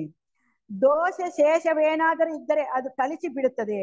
ಆತ್ಮದ ದೈವಿಕ ಶಕ್ತಿಗಳು ವಿಕಾಸವಾಗುತ್ತಾ ಹೋಗುತ್ತದೆ. ಇಲ್ಲಿ ದೋಷ ಶೇಷವೇನಾದರೂ ಅಂತ ಹೇಳ್ತಾರೆ. ಇದು ಅರ್ಹಂತ ಪದವಿ ಬಂದಾಗ 4ನೇ ದೀಕ್ಷೆ ಆಗುತ್ತೆ. 4ನೇ ದೀಕ್ಷೆಯಲ್ಲಿ ಕೂದಲು ಎಳೆ ಎಷ್ಟಾದ್ರೂ ನಾನು ಅನ್ನೋ ಅಹಂಕಾರ, ನಾನು ಅನ್ನೋ ಭಾವನೆ ಇದ್ರೆ ಅದು ಕೂಡ ಕಳಚಿ ಬೀಳಬೇಕು. ಅದೇನಾದ್ರೂ ಇದ್ರೆ ಜೀವನ್ಮುಕ್ತಿ ಪದವಿ ತೆಗೆದುಕೊಳ್ಳಕ್ಕೆ ಸಾಧ್ಯ ಇಲ್ಲ. ಅದರಿಂದ ಶೇಷ ಏನಾದ್ರು ಉಳಿದಿದ್ರೆ ಅದನ್ನು ಕೂಡ ತೆಗೆದುಹಾಕಿದಾಗ ಮಾತ್ರ ಆತ್ಮದ ದೈವಿಕ ಶಕ್ತಿಗಳು ವಿಕಾಸವಾಗುತ್ತಾ ಹೋಗುತ್ತದೆ. ಆತ್ಮಕ್ಕೆ ಏನೇನ್ ಬೇಕೋ ದೈವಿಕ ಶಕ್ತಿಗಳು ಅದೆಲ್ಲ ವಿಕಾಸವಾಗ್ತಾ ಹೋಗ್ತದೆ. ಎಷ್ಟು ಬೇಕೋ ಅಷ್ಟು ಕೊಡ್ತಾ ಹೋಗ್ತಾರೆ. ಅಷ್ಟಷ್ಟು ಅವನು ಸ್ವೀಕರಿಸಿ ಇಡೀ ವಿಶ್ವಕ್ಕೆ ಹಂಚೋದಕ್ಕೆ ಪ್ರಾರಂಭ ಮಾಡ್ತಾನೆ. ಅಲ್ಲದೆ ಮೊದಲಿನಂತೆ 5 ಕಿಟಕಿಗಳು ಉಳ್ಳ ಬೋನಿನಂತಹ ಉಪಾಧಿಯ ಮೂಲಕವೇ ಜ್ಞಾನವನ್ನು ಪಡೆಯಬೇಕಾಗಿಲ್ಲ. ಇಲ್ಲಿ ನೋಡಿ 5 ಕಿಟಕಿಗಳು ಅಂತ ಹೇಳಿದರೆ, 5 ಕಿಟಕಿಗಳು ಅಂದ್ರೆ ದೇಹಾತ್ಮ ಭಾವನೆ, ಸ್ಥೂಲ ದೇಹ, ಕಾಮದೇಹ, ರೂಪ ಮನೋದೇಹ, ಇನ್ನೂ ಸ್ವಲ್ಪ ಹತ್ತಿರ ಅರೂಪ ಮಟ್ಟಕ್ಕೂ ಮತ್ತು ಬುದ್ಧಿ ಮಟ್ಟದ ಕೆಳಗಿನ ಮಟ್ಟದ್ದು, ಇವು 5 ಸೇರಿದ್ರೆ 5 ಕಿಟಕಿಗಳಾಗುತ್ತದೆ. ಈ 5 ಕಿಟಕಿಗಳು ಬೋನಿನಂತೆ ಉಪಾಧಿ ಅಂದ್ರೆ ಆತ್ಮಕ್ಕೆ ಇವೆಲ್ಲ ಉಪಾಧಿಗಳು. ಈ ಉಪಾಧಿನ ನಾವು ದಾಟಿ ಹೋದಾಗ ಮಾತ್ರ ಜ್ಞಾನ ಪಡೆಯೋಕೆ ಸಾಧ್ಯ ಆಗುತ್ತದೆ. ಕೆಳಗಿನ ಮಟ್ಟದಲ್ಲಿ ಜ್ಞಾನ ಎಲ್ಲ ಆಯ್ತು, ಇನ್ನು ಉನ್ನತ ಮಟ್ಟದ ಜ್ಞಾನ ಪಡ್ಕೊಳ್ಳಕ್ಕೆ ಅವನು ಪ್ರಯತ್ನ ಪಡ್ತಾನೆ. ಮೇಲಿನ ಮಟ್ಟದ ಪ್ರಜ್ಞೆ ಕೇಂದ್ರಕ್ಕೆ ನಾನಾ ಕಡೆಯಿಂದಲೂ ಜ್ಞಾನವಾಹಿನಿಯು ಅರಿದುಕೊಂಡು ಬರುತ್ತದೆ ನೋಡ್ತೇನೆ ನೋಡಿ. ಮೇಲಿನ ಮಟ್ಟ ಪ್ರಜ್ಞೆ ಕೇಂದ್ರಕ್ಕೆ ಹೋದಾಗ ಆ ಕೇಂದ್ರದಲ್ಲಿ ಜ್ಞಾನವಾಹಿನಿ ಅರಿದುಕೊಂಡು ಬರುತ್ತಾ ಇರುತ್ತದೆ, ಅದು ನಿಲ್ಲೋದೇ ಇಲ್ಲ. ಆಗ್ಲೇ ಹೇಳಿದ್ನಲ್ಲ, ಚೈತನ್ಯ ಯಾವ ರೀತಿ ಮುಂದುವರಿತಾ ಹೋಗ್ತಾನೋ ಅದೇ ರೀತಿ ಸಾಧಕನು ಸಹ ಮುಂದುವರಿತಾ ಹೋಗ್ತಾನೆ ಅಂತ. ಅದೇ ತಾನೇ ಕೇಂದ್ರ ಇರ್ಬೋದು, ಆದ್ರೆ ನಾನಾ ಕಡೆಯಿಂದ ಜ್ಞಾನವಾಹಿನಿ ಹರಿದು ಬರ್ತಾನೆ ಇರುತ್ತದೆ. ಅದನ್ನು ಸ್ವೀಕರಿಸುತ್ತಾನೆ, ಮತ್ತೆ 4 ಜನಕ್ಕೆ ಬೋಧನೆ ರೂಪ ಆದ್ರೂ ಕೊಡ್ಬೋದು, ಪುಸ್ತಕ ಬರವಣಿಗೆ ಆದ್ರೂ ಕೊಡ್ಬೋದು, ಎಲ್ಲ ಕಡೆ ಅವನು ಹಂಚ್ತಾ ಹೋಗ್ತಾನೆ. ಅಂದ್ರೆ ಕೆರೆಯ ನೀರನ್ನು ಕೆರೆಗೆ ಚೆಲ್ಲುತ್ತಾ ಹೋಗ್ತಾನೆ. ಆ ರೀತಿ ಜೀವಾತ್ಮನು ಸರ್ವತೋಮುಖವಾಗಿ ಅದಕ್ಕೆ ಬಾಗಿಲು ತೆರೆದುತ್ತಾ ಇರುತ್ತಾನೆ. ಅಂದ್ರೆ ಆ ಜೀವಾತ್ಮನು ಸರ್ವತೋಮುಖವಾಗಿ ಬಾಗಿಲು ತೆರೆದೇ ಇರುತ್ತದೆ. ಎಲ್ಲೆಲ್ಲಿ ಏನೇನು ಜ್ಞಾನ ಬರುತ್ತೋ ಅಷ್ಟಷ್ಟು ಅವನು ಸ್ವೀಕರಿಸ್ತಾ ಇರ್ತಾನೆ. ಅಲ್ಲದೆ ಇಂದಿನ ಜೀವಿತಕ್ಕೆ ಸಂಬಂಧಪಟ್ಟ ಆಶೆಗಳ ಸೂಕ್ಷ್ಮ ಸುಳಿಗಳು ಏನಾದ್ರೂ ಉಳಿದಿದ್ದರೆ ಅವು ಕೂಡ ಬತ್ತಿ ಹೋಗುತ್ತದೆ.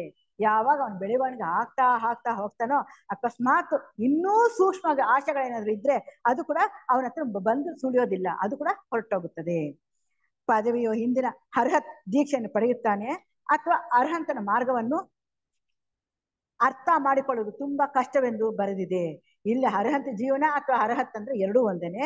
ಈ ಜೀವನ ಅರ್ಥ ಮಾಡೋದು ತುಂಬಾ ಕಷ್ಟ ಅಂತ ಹೇಳ್ತಾ ಇದ್ದಾರೆ. ಯಾವ ರೀತಿ ಅಂದ್ರೆ ಆತನು ಪಕ್ಷಿಗಳಂತೆ ಆಕಾಶದಲ್ಲಿ ಹಾರಾಡುತ್ತಾ ಇರುತ್ತಾನೆ. ಅವನಿಗೆ ಕೆಳಗಿನ ಮಟ್ಟದ ಏನು ಬೇಕಾಗಿಲ್ಲ, ಅವನ್ ಪಕ್ಷಿಗಳಂತೆ ಹಾರಾಡ್ತಾ ಇರ್ತಾನೆ, ಆಕಾಶದಲ್ಲಿ ಹಾರಾಡ್ತಾ ಇರ್ತಾನೆ. ಭೂಮಿಯ ಮೇಲೆ ಆತನ ಹೆಜ್ಜೆ ಗುರುತುಗಳು ಬೀಳುವುದೇ ಇಲ್ಲ.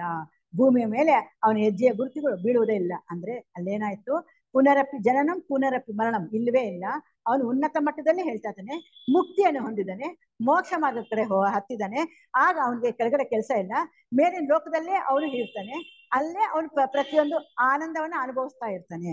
ಆ ಆನಂದವನ್ನೇ ಅದನ್ನೇ ಹೇಳ್ತಾನೆ ನೋಡಿ. ಆತನ ಪ್ರಶಾಂತತೆಯನ್ನು ಸ್ಥೂಲ ಲೋಕಕ್ಕೆ ಸಂಬಂಧಪಟ್ಟ ಎಂತಹ ಘೋರವಾದ ಘಟನೆಗಳು ಕೂಡ ಕಲಕಲಾರವು. ಇಲ್ಲಿ ಸ್ಥೂಲ ಲೋಕದಲ್ಲಿ ಏನಾದ್ರೂ ಆ ಪ್ರಶಾಂತತೆಗೆ ಧಕ್ಕೆ ಬಂದ ಅಂತ ಏನಾದ್ರು ಘೋರ ಘಟನೆಗಳಾದ್ರೂ ಕೂಡ ಅವ್ನು ಕಳ್ಕೋದಿಲ್ಲ. ಅಂದ್ರೆ ಅಷ್ಟು ಉನ್ನತ ಮಟ್ಟದಲ್ಲಿ ಅವನು ಇರ್ತಾನೆ. ಅವನಿಗೆ ಇದು ಯಾವುದು ಬೇಕಾಗಿಲ್ಲ. ಅಂದ್ರೆ ಬೇಕಾಗಿಲ್ಲ ಅಂತಲ್ಲ, ಇದ್ರ ಮೇಲೆ ಸಹಾನುಭೂತಿ ಇದೆ, ಸೇವೆ ಮಾಡ್ಬೇಕು ಅನ್ನೋದಿದೆ, ಸಹಾಯ ಮಾಡ್ಬೇಕು ಅನ್ನೋದು ಎಲ್ಲವೂ ಇದೆ. ಆದ್ರೆ ಆತನ ಯಾವುದು ಅಂಟ್ಕೊಳ್ಳೋದಿಲ್ಲ, ಅಂಟ್ಕೊಳ್ದಿರೋ ಜೀವನ ನಡೆಸ್ತಾ ಇರ್ತಾನೆ. ಆತನ ಉನ್ನತ ಮಟ್ಟದ ಲಕ್ಷಣಗಳನ್ನು ಧಮ್ಮಪದ ಈ ಕೆಳಗಿನ ವಾಕ್ಯಗಳು ವಿವರಿಸುತ್ತದೆ. ಇಷ್ಟು ಭಗವಾನ್ ಬುದ್ಧ ಆಯ್ತು. ಇನ್ನು ಭಗವಾನ್ ಬುದ್ಧ ಹೇಳಿದೆ ಧಮ್ಮಪದ ಅಂದ್ರೆ ಧರ್ಮ ಪದಗಳು ಏನೇನಿದೆಯೋ ಅದನ್ನ ಇಲ್ಲಿ ಹೇಳ್ಕೊಡ್ತಾ ಇದ್ದಾರೆ. ಈ ಧರ್ಮ ಪದ ಅನ್ನೋದು ಇದು ಒಂದು ಪ್ಯಾರ ತುಂಬಾ ಮುಖ್ಯವಾಗಿದೆ. ಇದನ್ನ ಹೋದನ ಈಗ. ಆತನು ಭೂದೇವಿ ಅಂತ ಸಹನಶೀಲನು. ಭೂದೇವಿ ಅಂತ ಸಹನ ಇರುತ್ತೆ, ಅವನ ಗುಣಗಳು ಏನೇನು ಇರುತ್ತೆ ಅಂತ ಹೇಳ್ತಾ ಇದ್ದಾನೆ. ಈಗ ಅರ್ಹಂತ ಪದವಿ ಪಡ್ಕೊಂಡಿದ್ದಾನೆ, ಪಕ್ಷಿಗಳಂತೆ ಆಕಾಶದಲ್ಲಿ ಹಾರಾಡ್ತಾ ಇದ್ದಾನೆ, ಅವನು ಭೂಮಿಯ ಮೇಲೆ ಹೆಜ್ಜೆ ಇಡೋ ಬೇಕಾಗಿಲ್ಲ ಅಂದಾಗ ಅವನ ಲಕ್ಷಣಗಳು ಏನೇನಿದೆ ಹೇಗಿದೆ ಅಂತ ಅದನ್ನ ವರ್ಣಿಸ್ತಾ ಇದ್ದಾರೆ. ಆತನು ಭೂದೇವಿ ಅಂತ ಸಹನಶೀಲನು. ಆತನ ಮನಸ್ಸು ಪ್ರಶಾಂತವಾಗಿ ತಿಳಿಯಾದ ಕೊಳದಂತೆ ನಿಶ್ಚಲವಾಗಿರುತ್ತದೆ. ಅವನು ಭೂದೇವಂತೆ ಸಹನಶೀಲನು ಅಂದ್ರೆ ಕ್ಷಮಾಗುಣ ಚೆನ್ನಾಗಿ ಅಳವಡಿಸ್ಕೊಂಡಿರ್ತಾನೆ. ಸಹನೆ, ತಾಳ್ಮೆ, ತ್ಯಾಗ ಇದನ್ನೆಲ್ಲ ಅವನ ಜೀವನದಲ್ಲಿ ಅಳವಡಿಸ್ಕೊಂಡಿದ್ದಾಗಿದೆ. ಆತನ ಮನಸ್ಸು ಪ್ರಶಾಂತವಾದ ತಿಳಿಯಾದ ಕೊಳದಂತೆ ನಿಶ್ಚಲವಾಗಿದೆ. ಆತನ ಮನಸ್ಸು ಪ್ರಶಾಂತವಾಗಿದೆ. ಇಲ್ಲಿ ಮನಸ್ಸು ಅನ್ನೋ ಬದಲು ಹೃದಯ ಪ್ರಶಾಂತವಾಗಿದೆ ಅಂತ ಹೇಳಿದ್ರೆ ತಪ್ಪಿಲ್ಲ. ಆ ಉನ್ನತ ಮಟ್ಟಕ್ಕೆ ಹೋದಾಗ ಹೃದಯ ಒಂದೇ ಇರೋದು, ಮನಸ್ಸು ಅನ್ನೋದು ಕೆಳಗಿನ ಮಟ್ಟಕ್ಕೆ ಮಾತ್ರ ಆಯ್ತು. ಅಲ್ಲಿ ಕೂಡ ತಿಳಿಯಾದ ಕೊಳದಂತೆ ನಿಶ್ಚಲವಾಗಿರುತ್ತದೆ. ಹೊಸ ಜನ್ಮಗಳ ಪ್ರತಿಬಂಧಕದಿಂದ ಪಾರಾಗಿರುತ್ತಾನೆ. ಇದೆ ಹೊಸ ಜನ್ಮಗಳು ಅಂದ್ರೆ ಆ ಜನ್ಮಗಳೆಲ್ಲ ಮೋಕ್ಷದ ಕಡೆ ಅವನು ಪ್ರಯಾಣ ಮಾಡ್ತಾ ಇದ್ದಾನೆ. ಆತನಿಗೆ ಜ್ಞಾನೋದಯವಾಗಿ ಸ್ವತಂತ್ರನಾಗಿರುತ್ತಾನೆ. ಒಟ್ಟಿನಲ್ಲಿ ಆತನ ಜೀವಿತವೇ ಪ್ರಶಾಂತತೆಯಿಂದ ಶೋಭಿಸುತ್ತಾ ಇರುತ್ತದೆ. ಅವನು ಯಾವಾಗ್ಲೂ ಪ್ರಶಾಂತತೆ ಒಂದೇ ಅವನ ಜೀವನದಲ್ಲಿರೋದು. ಅದೇ ಹೇಳಿದ್ನಲ್ಲ, ಪ್ರಶಾಂತತೆ ಮತ್ತೆ ಅವನಲ್ಲಿ ಆನಂದ, ಪರಮ ಪ್ರಶಾಂತಿ ಮತ್ತು ಪ್ರೇಮ ಇಂಥದ್ದೇ ಅವನ ಗುಣಗಳಾಗಿರ್ತದೆ. ಇಂಥ ಗುಣಗಳಿಂದ ಅವನ ಜೀವನ ನಡೆಸ್ತಾ ಇರ್ಬೇಕಾದ್ರೆ ಅವನಲ್ಲಿ ಬೇರೆ ಯಾವುದು ಬೇಕಾಗಿಲ್ಲ.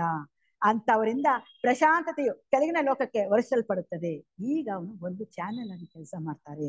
ಯಾವ ರೀತಿ ಅಂದ್ರೆ ನಮ್ಮಲ್ಲಿ ಇದರಲ್ಲ ಎಲ್ಲಾ ಗುರುಗಳು ಅಂದ್ರೆ ಯೋಗಿ ಲೆಡ್ಬಿಟ್ಟರು, ಅನಿಬೆಸೆಂಟ್ ಆಗ್ಲೇ ಹೇಳಿದ್ನಲ್ಲ, ಅವರೆಲ್ಲ ನಮ್ಗೆ ಒಂದು ಚಾನೆಲ್ ಆಗಿ ಕೆಲಸ ಮಾಡ್ತಾ ಇದ್ದಾರೆ. ಅವ್ರು ಸುಮ್ಮನೆ ಕೂತಿಲ್ಲ. ಈಗ್ಲೂ ಕೂಡ ನಮ್ಗೆ ಅವ್ರದ್ದು ಆಶೀರ್ವಾದ ಅಪಾರವಾಗಿದೆ. ಆ ಆಶೀರ್ವಾದ ಅಪಾರವಾಗಿರೋದ್ರಿಂದಲೇ ಇವತ್ತು ಇಲ್ಲಿ ಕುಳಿತುಕೊಂಡು ಸ್ವಲ್ಪ ಅವ್ರ ವಿಚಾರ ಮಾತಾಡೋಕೆ ಸಾಧ್ಯ ಆಯ್ತು, ಇದ್ರೆ ಮಾತಾಡಕ್ಕೆ ಸಾಧ್ಯ ಇಲ್ಲ. ಮತ್ತೆ ಇನ್ನೂ ಹೇಳ್ತಾರೆ ನೋಡಿ, ಆತನು ಅಂತವ್ರಿಗೆ ಪ್ರಶಾಂತತೆ ಕೆಳಗಿನ ಲೋಕಕ್ಕೆ ವರ್ಷಲ್ಪಡುತ್ತದೆ. ಯಾರು ಅದಕ್ಕೆ ಹೋಗುಡತಕ್ಕ ಯೋಗ್ಯತೆಯನ್ನು ಪಡೆದಿರುತ್ತಾರೆಯೋ ಅಂತಹವರಿಗೆ ಅದರ ನೆರಳಿನ ಅನುಭವ ಆಗುತ್ತದೆ. ಇದೇ ಅನುಭವ ಅಂದ್ರೆ ಅವ್ರ ಪುಸ್ತಕ ಮೂಲಕ ನಮಗೆ ಅನುಭವ ರೂಪ ಕೊಟ್ಟಿದ್ದಾರೆ. ಒಂದೊಂದು ವಿಚಾರ ಸೀಕ್ರೆಟ್ ಡಾಕ್ಟ್ರೇನ್ ಆಗಿರ್ಬೋದು, ಅಥವಾ ಹೋರಾಂಗಣದಲ್ಲಿ ಪುಸ್ತಕ ಆಗಿರ್ಬೋದು, ಮಾರ್ಗಜ್ಯೋತಿ, ಮೌನವಾಣಿ, ಎಂತೆಂಥ ಪುಸ್ತಕಗಳನ್ನೆಲ್ಲ ಕೊಟ್ಟಿದ್ದಾರೆ. ಈ ಪುಸ್ತಕಗಳನ್ನೆಲ್ಲ ಕೊಡದಿದ್ರೆ ನಮ್ಗೆ ಏನು ಗೋಚರ ಥಿಯಾಸಫಿ ಅಂದ್ರೇನೆ ಅರ್ಥ ಆಗ್ತಾ ಇರಲಿಲ್ಲ. ಅಷ್ಟು ಆಳವಾದ ಜೀವನ, ಅಷ್ಟು ಆಳವಾದ ಜ್ಞಾನವನ್ನು ನಮ್ಗೆ ಕೊಟ್ಟಿದ್ದಾರೆ. ಯಾರು ಅದಕ್ಕೆ ಹೋಗೊಡತಕ್ಕ ಯೋಗ್ಯತೆಯನ್ನು ಪಡೆದಿರುತ್ತಾರೆಯೋ ಅಂತವ್ರಿಗೆ ಅದರ ನೆರಳಿನ ಅನುಭವ ಆಗುತ್ತದೆ. ನೆರಳು ಅಂದ್ರೆ ಈ ಪುಸ್ತಕದ ರೂಪ ನಮ್ಗೆ ನೆರಳು. ಆ ನೆರಳು ಅಂದ್ರೆ ಅವ್ರು ಕೊಡೋ ನೆರಳು ಅಂದ್ರೆ ಆಶೀರ್ವಾದ. ಆಶೀರ್ವಾದ ಜೊತೆಗೆ ಆ ಈ ಪುಸ್ತಕದ ರೂಪದಲ್ಲಿ ನಮಗೆ ಅವರ ಜ್ಞಾನವನ್ನು ಹರಡ್ತಾ ಬಂದಿದ್ದಾರೆ. ಇಂಥ ಜ್ಞಾನವನ್ನು ನಾವು ಹೋಗುಡತಕ್ಕ ಯೋಗ್ಯತೆಯನ್ನು ಚೆನ್ನಾಗಿ ಬೆಳೆಸ್ಕೋಬೇಕು. ಯಾಕೆ ನಾವು ಇನ್ನು ಹೊರಾಂಗಣದಲ್ಲಿ ಇದ್ದೀವಿ, ಇನ್ನೂ ಒಳಗಂಗೆ ಹೋಗಿಲ್ಲ. ಅದರಿಂದ ಎಲ್ಲನೂ ಪಡ್ಕೋಬೇಕು ಅಂತ ಅವರು ಹೇಳ್ತಾರ ಮಾತು. ಅಷ್ಟೇ ಅಲ್ದ್ರೆ ಇನ್ನೂ ಹೇಳ್ತಾರೆ ನೋಡಿ, ಆತನ ತನ್ನ ಪ್ರಯಾಣವನ್ನು ಮುಗಿಸಿರುವ ಪ್ರಯುಕ್ತ ಆತನಿಗೆ ದುಃಖದ ಸೋಂಕೇ ಇಲ್ಲ. ಆ ಪ್ರಯಾಣ ಮುಗಿಸ್ಬಿಟ್ಟ, ಅವನು ಇಲ್ಲಿನ ಪ್ರಯಾಣ ಮುಗಿಸ್ಬಿಟ್ಟ, ಉನ್ನತ ಮಟ್ಟದಲ್ಲಿದ್ದಾನೆ. ಆ ಪ್ರಯಾಣದಲ್ಲಿ ದುಃಖ ಸೋಂಕೆ ಇಲ್ಲ. ದುಃಖ ಅನ್ನೋದು ಕೆಳಗಿನ ಮಟ್ಟದಲ್ಲಿ, ಮೇಲಿನ ಮಟ್ಟದಲ್ಲಿ ಯಾವ ದುಃಖವೂ ಇಲ್ಲ. ಎಲ್ಲ ಪ್ರತಿಬಂಧಕದಿಂದ ವಿಮೋಚನೆ ಪಡೆದು ಸರ್ವತೋಮುಖವಾದ ಸ್ವಾತಂತ್ರ್ಯವನ್ನು ಅನುಭವಿಸುತ್ತಾ ಇರುತ್ತಾನೆ. ಎಲ್ಲ ಬಂಧಕಗಳನ್ನು ಬಿಟ್ಟ, ವಿಮೋಚನೆಗಳು ಬಿಟ್ಟ, ಅವನು ಸರ್ವತೋಮುಖ ಒಂದೇ ಸಮನೆ ಸ್ವತಂತ್ರವಾಗಿ ಜೀವನ ನಡೆಸ್ತಾ ಇದ್ದಾನೆ. ಪ್ರತಿಯೊಂದು ಅನುಭವಿಸ್ತಾ ಇದ್ದಾನೆ. ಇದಿಷ್ಟು ಧಮ್ಮ ಪದದಲ್ಲಿ ಹೇಳಿರೋ ಮಾತುಗಳು. ಇನ್ನು ಯೋಗಪತಿಯ ಕಡೆಯ ಮೆಟ್ಟಿಲಲ್ಲಿ ನಿಂತಿರುವ ಅರ್ಹಂತನ ಲಕ್ಷಣಗಳು. ಈಗ ಅರ್ಹಂತನ ಪದವಿ ಹೇಗಿದೆ ಅಂತ ಅದನ್ನು ಹೇಳ್ತಾ ಬರ್ತಾರೆ. ದೇವಸ್ಥಾನದ ಹೊರಾಂಗಣದಲ್ಲಿರುವವರು ಮತ್ತು ದೇವಸ್ಥಾನವನ್ನು ಪ್ರವೇಶಿಸುವವರು ಕೂಡ ಎಂತಹ ಆಕರ್ಷಣೀಯವಾದ ಲೌಕಿಕ ಪದವಿ, ಸುಖ ಮತ್ತು ಕೀರ್ತಿಗಳಿಗೆ ಒಳಗಾಗರು. ನೋಡಿ, ಯಾವಾಗ ದೇವಸ್ಥಾನ ಹೊರಾಂಗಣದಲ್ಲಿರುವವರು ದೇವಸ್ಥಾನ ಪ್ರವೇಶಿಸುವವರು ಎಂತ ಇಲ್ಲಿ ದೇವಸ್ಥಾನ ಹೊರಾಂಗಣದಲ್ಲಿ ಅಂತ ಅಂದಾಗ ಶಿಷ್ಯತ್ವ ಆಯ್ತು. ದೇವಸ್ಥಾನಕ್ಕೆ ಪ್ರವೇಶಿಸಲು ದೀಕ್ಷೆ ಪಡ್ಕೊಂಡವರು. ಇಬ್ಬರಲ್ಲಿ ಕೂಡ ಎಂತ ಆಕರ್ಷಣೀಯವಾದ ಪದವಿ, ಸುಖ, ಕೀರ್ತಿಗಳೇ ಅವರು ಆಸೆ ಪಡೋದಿಲ್ಲ. ಅಷ್ಟಿಗೆ ಅವ್ರು ಬಿಡ್ತಾ ಬಂದಿರ್ತಾರೆ. ಎಂತ ಪ್ರತಿಬಂಧಕ ಇದ್ದನು ಅದು ಬಿಡ್ತಾ ಬಂದಿರ್ತಾರೆ. ಏಕೆಂದರೆ ಈ ಪ್ರಪಂಚದ ಸುಖಗಳೆಲ್ಲವೂ ಅಧಿಕಾರವೂ ಕೂಡ ಸೇರಿ ಅಂಥವ್ರಿಗೆ ನೀರಿನಲ್ಲಿ ಕೈ ಇಕ್ಕಿ ನೆಕ್ಕಿದಂತಹವರು. ಅಂದ್ರೆ ನೀರಿನಲ್ಲಿ ಕೈ ಇಕ್ಕಿ ನೆಕ್ಕಿದಂತಂದ್ರೆ ಒಂದು ಬೆರಳಲ್ಲಿ ನೀರನ್ನ ಬೆರಳು ಅದಿದ್ರೆ ನೀರಲ್ಲಿ ಎಷ್ಟು ಮಹ ಬರುತ್ತೆ? ಒಂದ್ ಡ್ರಾಪ್ ನೀರು ಕೂಡ ಬರೋದಿಲ್ಲ. ಅದೇ ಬೊಗಸೆ ಗಟ್ಲೆ ನೀರು ತೆಗೆದುಕೊಂಡಾಗ ಮಾತ್ರ ನೀರು ಬರೋದು. ಅದೇ ರೀತಿನೇ ಹೇಳ್ತಾರೆ, ಈ ಪ್ರಾಪಂಚಿಕ ಸುಖವೆಲ್ಲವೂ ಕೊನೆ ಬೆರಳಲ್ಲಿ ನೀರಲ್ಲಿ ಹತ್ತಿದ್ರೆ ಏನಿದೆ ಅಷ್ಟೇ ಇರೋದು, ಅದ್ರಲ್ಲಿ ಏನು ಇಲ್ಲ. ಅದೇ ಬೊಗಸೆ ಗಟ್ಲೆ ಜ್ಞಾನ ತೆಗೆದುಕೊಂಡಾಗ ಅದು ಅಪಾರವಾಗುತ್ತೆ. ಅದಷ್ಟು ನಾವು ಜೀವನದಲ್ಲಿ ಅಳವಡಿಸ್ಕೊಂಡಾಗ ಉನ್ನತ ಮಟ್ಟ ಹೇರೋದಕ್ಕೆ ಸಾಧ್ಯ ಅಂತ ಹೇಳ್ತಾರೆ. ಮೇಲ್ಮಟ್ಟದ ಆನಂದವನ್ನು ಅನುಭವಿಸೋ ಅಂತವರಿಗೆ ಈ ಪ್ರಪಂಚ ಜೀವಿತವು ನಿರಾಸವಾಗುವುದು ಅದರಲ್ಲೇನು ಆಶ್ಚರ್ಯವಿಲ್ಲ. ಯಾವಾಗ ಉನ್ನತ ಮಟ್ಟ ಆನಂದ ಅನುಭವಿಸಿದಾಗ ಆನಂದ, ಪರಮಾನಂದ, ಪರಮಶಾಂತಿ, ಶಾಂತಿ ಇವನ್ನೆಲ್ಲ ಅವನ್ನ ಅಳವಡಿಸ್ಕೊಂಡಾಗ ಅವನಲ್ಲಿ ಈ ಪ್ರಪಂಚದ ನೀರಸ ಅಂತ ಭಾವನೆ ಬರೋದೇ ಇಲ್ಲ. ಮತ್ತು ಅಲ್ಲದೆ ಯೋಗಿಯೇ ತನ್ನ ಪಥದಲ್ಲಿ ಮುಂದುವರೆದಂತೆಲ್ಲ ಈ ಪ್ರಪಂಚದ ಮೇಲ್ಮಟ್ಟದ ಸುಖಗಳಿಂತಲೂ ಆತನ ಶ್ರಮಕ್ಕೆ ಸಂಬಂಧಪಟ್ಟ ಫಲಗಳು ಉನ್ನತವಾಗಿರುವಂತೆ ಅನುಭವಕ್ಕೆ ಬರುತ್ತವೆ. ಯಾವ ಕೆಳಗಿನ ಮಟ್ಟದೆಲ್ಲ ಪ್ರಪಂಚದಲ್ಲಿ ನೋಡ್ತಾ ಇದ್ರೆ ಇದೆಲ್ಲ ನೀರಸವಾಗುದು, ಇದರಲ್ಲಿ ಆಸೆ ಇದೇನು ಪ್ರಯೋಜನಕ್ಕಿಲ್ಲ, ಇದು ಶಾಶ್ವತವಲ್ಲ ಅಂತ ಯಾವಾಗ ಗೋಚರ ಆಗುತ್ತೋ ಆಗ ಯೋಗಿ ತನ್ನ ಪಥದಲ್ಲಿ ಈ ಪ್ರಪಂಚದ ಮೇಲ್ಮಟ್ಟ ಸುಖಗಳನ್ನು ಬಿಟ್ಟು ತನ್ನ ಶ್ರಮಕ್ಕೆ ಏನು ಫಲ ಬಂದಿದೆಯೋ ಅದು ಉನ್ನತವಾದ ಅನುಭವಗಳನ್ನ ಅದನ್ನ ಅನುಭವಿಸ್ತಾ ಬರ್ತಾನೆ. ಏಕೆಂದರೆ ಆ ಮೂಲಕ ಆತನಿಗೆ ಲಭ್ಯವಾಗುವ ಪಾಠಗಳು ಎಂತಹ ಲೋಕದ ಮೇಲ್ಮಟ್ಟದ ಸುಖಗಳಿಂತಲೂ ಬೆಳೆ ಉಳ್ಳದ್ದು ಎಂಬ ಅಂಶವು ಆತನಿಗೆ ಮನವರಿಕೆ ಆಗುತ್ತದೆ. ಏನೇನ್ ಪಾಠ ಕಲಿಸ್ನೋ ಈ ಲೋಕದಿಂದ ಕಲಿಸಿರೋದು ಮತ್ತೆ ಉನ್ನತ ಮಟ್ಟಿಗೆ ಹೇರಿದಾಗ ಏನೇ ಸುಖಗಳಿಂತಲೂ ಈ ಸುಖ ಶಾಶ್ವತವಲ್ಲದ್ದು, ಎಲ್ಲಿ ಮಹತ್ವವಾಗುತ್ತೋ ಎಲ್ಲಿ ಮಹತ್ವ ಬೆಲೆ ಇದೆಯೋ ಅದನ್ನೆಲ್ಲ ಅವನಿಗೆ ಚೆನ್ನಾಗಿ ಗೋಚರವಾಗುತ್ತದೆ ಎಂಬ ಅಂಶವು ಅವನಿಗೆ ಮನವರಿಕೆ ಪೂರ್ತಿ ಆಗುತ್ತದೆ. ಅಲ್ಲದೆ ಆತನು ತನ್ನ ಪಥದಲ್ಲಿ ಪ್ರಗತಿಯನ್ನು ಸಾಧಿಸದಂತೆಲ್ಲ ಅಜ್ಞಾನವು ತೆಗ್ಗಿ ಜ್ಞಾನದ ಬೆಳಕು ಆತನ ಮುಂದಿನ ಮಾರ್ಗವನ್ನು ಪ್ರಕಾಶಮಾನವಾಗಿ ಮಾಡುತ್ತದೆ. ಯಾವಾಗ ಅವನ ಪ್ರಗತಿಯಲ್ಲಿ ಏನೇ ಸಾಧಿಸ್ತಾ ಬರ್ತಾನೋ ಆಗ ಅಜ್ಞಾನ ತೆಗ್ಗುತ್ತಾ ಹೋಗುತ್ತದೆ, ಜ್ಞಾನದ ಬೆಳಕು ಅವನ ಮುಂದಿನ ಮಾರ್ಗಕ್ಕೆ ಪ್ರಕಾಶಮಾನವಾಗಿ ಹುರಿಯುತ್ತಾ ಹೋಗ್ತದೆ. ಅಂದ್ರೆ ಜ್ಞಾನ ಅಷ್ಟು ಎಷ್ಟೆಷ್ಟು ಅವನು ಅಳವಡಿಸ್ಕೊಂತ ಬರ್ತಾನೋ ಅಷ್ಟಷ್ಟು ಜ್ಞಾನ ಅವನಲ್ಲಿ ಬರ್ತಾನೆ ಇರ್ತದೆ. ಅಂದ್ರೆ ಮೇಲಿನ ಲೋಕದಿಂದ ಯಥಾರ್ಥ ಜ್ಞಾನ ಪಡ್ಕೊಳ್ಳಕ್ಕೆ ಅವನು ಸಾಧ್ಯವಾಗುತ್ತದೆ. ಈ ಲೋಕಕ್ಕೆ ಸಂಬಂಧಪಟ್ಟ ತಾಡನೆಗಳು ಆತನ ಮೇಲೆ ತನ್ನ ಪ್ರಭಾವವನ್ನು ಕಳೆದುಕೊಂಡಂತೆಲ್ಲ ಆತನಿಗೆ ಪ್ರಶಾಂತತೆ ಹೆಚ್ಚುತ್ತದೆ. ಆದ್ರೂ ಇನ್ನೂ ಏನಾದ್ರೂ ಇದ್ರೆ ಅವ್ರು ಇನ್ನೂ ಪರೀಕ್ಷೆ ಮಾಡ್ತಾನೆ ಇದ್ದಾರೆ, ಇನ್ನೂ ಕೆಳಗಿನ ಲೋಕದ ಏನಾದ್ರೂ ತಾಡನೆಗಳಿದ್ರೆ ಅದನ್ನೆಲ್ಲ ಕಳಚಿ ಬಿದ್ದಾಗ ಮಾತ್ರ ಅವನಲ್ಲಿ ಪ್ರಶಾಂತತೆ ಅನ್ನೋದು ಹೆಚ್ಚುತ್ತಾ ಹೋಗುತ್ತೆ ಅಂತ ಅದು ಒಂದೊಂದು ವಿವರಣೆ ಕೊಡ್ತಾ ಇದಾರೆ. ಯಾಕಂದ್ರೆ ಇಲ್ಲಿ ಅರ್ಹಂತ ಪದವಿಗೆ ಅಂದ್ರಲ್ವಾ, ಅರ್ಹಂತ ಪದವಿಲೂ ಹೋದಾಗ ಇನ್ನೂ ಏನಾದ್ರು ಇದ್ರೆ ನೆಕ್ಸ್ಟ್ ಜೀವನ್ಮುಕ್ತಿ ಪದವಿ, ಆ ಜೀವನ್ಮುಕ್ತಿ ಪದವಿ ಬರೋವಷ್ಟಿಗೆ ಅವ್ನು ಪೂರ್ತಿ ಅಜ್ಞಾನ ತೊಳಗಿರ್ಬೇಕು. ಇನ್ನೂ ಏನಾದ್ರು ಅಜ್ಞಾನ ಇದ್ರೆ ಅದ್ರಲ್ಲಿ ಏನಾದ್ರು ತಗ್ಗಬೇಕು ಅಂತ ಅವ್ರು ವಿವರಣೆ ಕೊಡ್ತಾ ಇದಾರೆ. ಪಥವು ಹೇಗೆ ಕೊನೆಗೊಳ್ಳುತ್ತದೆ? ಇನ್ನೂ ಪಥ ಕೊನೆಗೊಳ್ಳಿಲ್ಲ, ಇನ್ನೂ ಇದೆ ಅಂತ ಹೇಳ್ತಾರಲ್ಲ, ಇದು ಕೊನೆ ಏನು ಅಂತ ಮತ್ತೆ ಪ್ರಶ್ನೆ ಹಾಕ್ತಾರೆ. ಅದಕ್ಕೆ ಉತ್ತರವಾಗಿ ಹೇಳ್ತಾರೆ, ಬೆಸೆಂಟ್ ಅವರ ಉತ್ತರ ತುಂಬಾ ಚೆನ್ನಾಗಿ ಹೇಳಿದೆ ನೋಡಿ. ಅದರ ತುದಿಯನ್ನು ಮುಟ್ಟಿರುವವರಿಗೆ ಮಾತ್ರ ಗೊತ್ತು. ಯಾರು ತುದಿಯನ್ನು ಮುಟ್ಟಿದಾರೋ ಅವ್ರಿಗೆ ಆ ಅನುಭವ ಗೊತ್ತಾಗುತ್ತೆ. ಈಗ ಎಕ್ಸಾಂಪಲ್ ಹೇಳ್ಬೇಕಂದ್ರೆ ಸಕ್ಕರೆ ಸಿಹಿ ಅಂತ ಹೇಳಿದ್ರೆ ಗೊತ್ತಾಗುತ್ತಾ ಇಲ್ಲ, ಆ ನಾಲ್ಗೆ ಮೇಲೆ ಹಾಕೊಂಡಾಗ ಸಿಹಿ ಏನು ಅಂತ ಅನುಭವ ಆಗುತ್ತದೆ. ಅದೇ ರೀತಿ ಆ ಪಥದ ಕೊನೆ ಮುಟ್ಟಿದಾಗ ಮಾತ್ರ ಅದ್ರ ಅನುಭವ ಗೊತ್ತಾದಾಗ ಮಾತ್ರ ಅದು ಪಥ ಏನು ಅಂತ ಗೋಚರವಾಗುತ್ತೆ. ಬರೀ ಬಾಯಲ್ಲಿ ಹೇಳಿದ್ರೆ ಸಾಲು. ಅಂತ್ಯ ಗುರಿಯ ಸ್ವರೂಪ ಅದನ್ನು ತಲುಪಿ ಅನುಭವಿಸೋದ್ರಿಗೆ ಮಾತ್ರ ತಿಳಿದು ಬರುತ್ತದೆ. ಆ ಅಂತ್ಯ ಗುರಿ ಏನು ಅಂತ, ಸ್ವರೂಪ ಏನು ಅಂತ ಯಾರು ತಲುಪಿದ್ದಾರೋ ಅಂತವ್ರಿಗೆ ಮಾತ್ರ ಅದು ತಿಳಿದು ಬರುತ್ತದೆ. ದೇವಸ್ಥಾನದ ಒಳಗಿನ ಜೀವಿತಕ್ಕೆ ಸಂಬಂಧಪಟ್ಟ ಬೆಳಕಿನ ದಿವ್ಯತೆ, ಶಾಂತ್ಯ, ಆನಂದಗಳು, ಸಾಂದ್ರತೆ ಇವುಗಳನ್ನು ಈ ಸ್ಥೂಲ ಲೋಕದ ಎಂತಹ ಬೇನೆಯಾದರೂ ಮಸಲಿಸಲಾರದು. ಅವನಲ್ಲಿ ಯಾವಾಗ ಆ ದೇವಸ್ಥಾನ ಒಳಗಡೆ ಇದನೋ ಆ ಜೀವನ ಏನು ಅರ್ಹಂತ ಪದಿ ಆಗಿದೆಯೋ ಅವನ ಬೆಳಕಿನ ದಿವ್ಯತೆ, ಶಾಂತ್ಯ, ಆನಂದಗಳು ಏನೇನಿತ್ತೋ ಅದನ್ನೆಲ್ಲ ಅನುಭವಿಸಿದಾದ್ಮೇಲೆ ಈ ಲೋಕದ ಬೇನೆ ಅಂದ್ರೆ ಈ ಲೋಕದಲ್ಲಿ ಏನೇನಿದೆಯೋ ಅದಷ್ಟು ಅವನಿಗೆ ಏನು ಮಾಡಕ್ ಸಾಧ್ಯನೇ ಇಲ್ಲ. ಅಷ್ಟು ಉನ್ನತ ಮಟ್ಟದಲ್ಲಿ ಇರ್ತಾರೆ. ಇಷ್ಟು ಮಾತ್ರ ನನಗೆ ಅವಕಾಶ ಮಾಡಿಕೊಟ್ಟ ಎಲ್ಲರಿಗೂ ನನ್ನ ನಮಸ್ಕಾರ.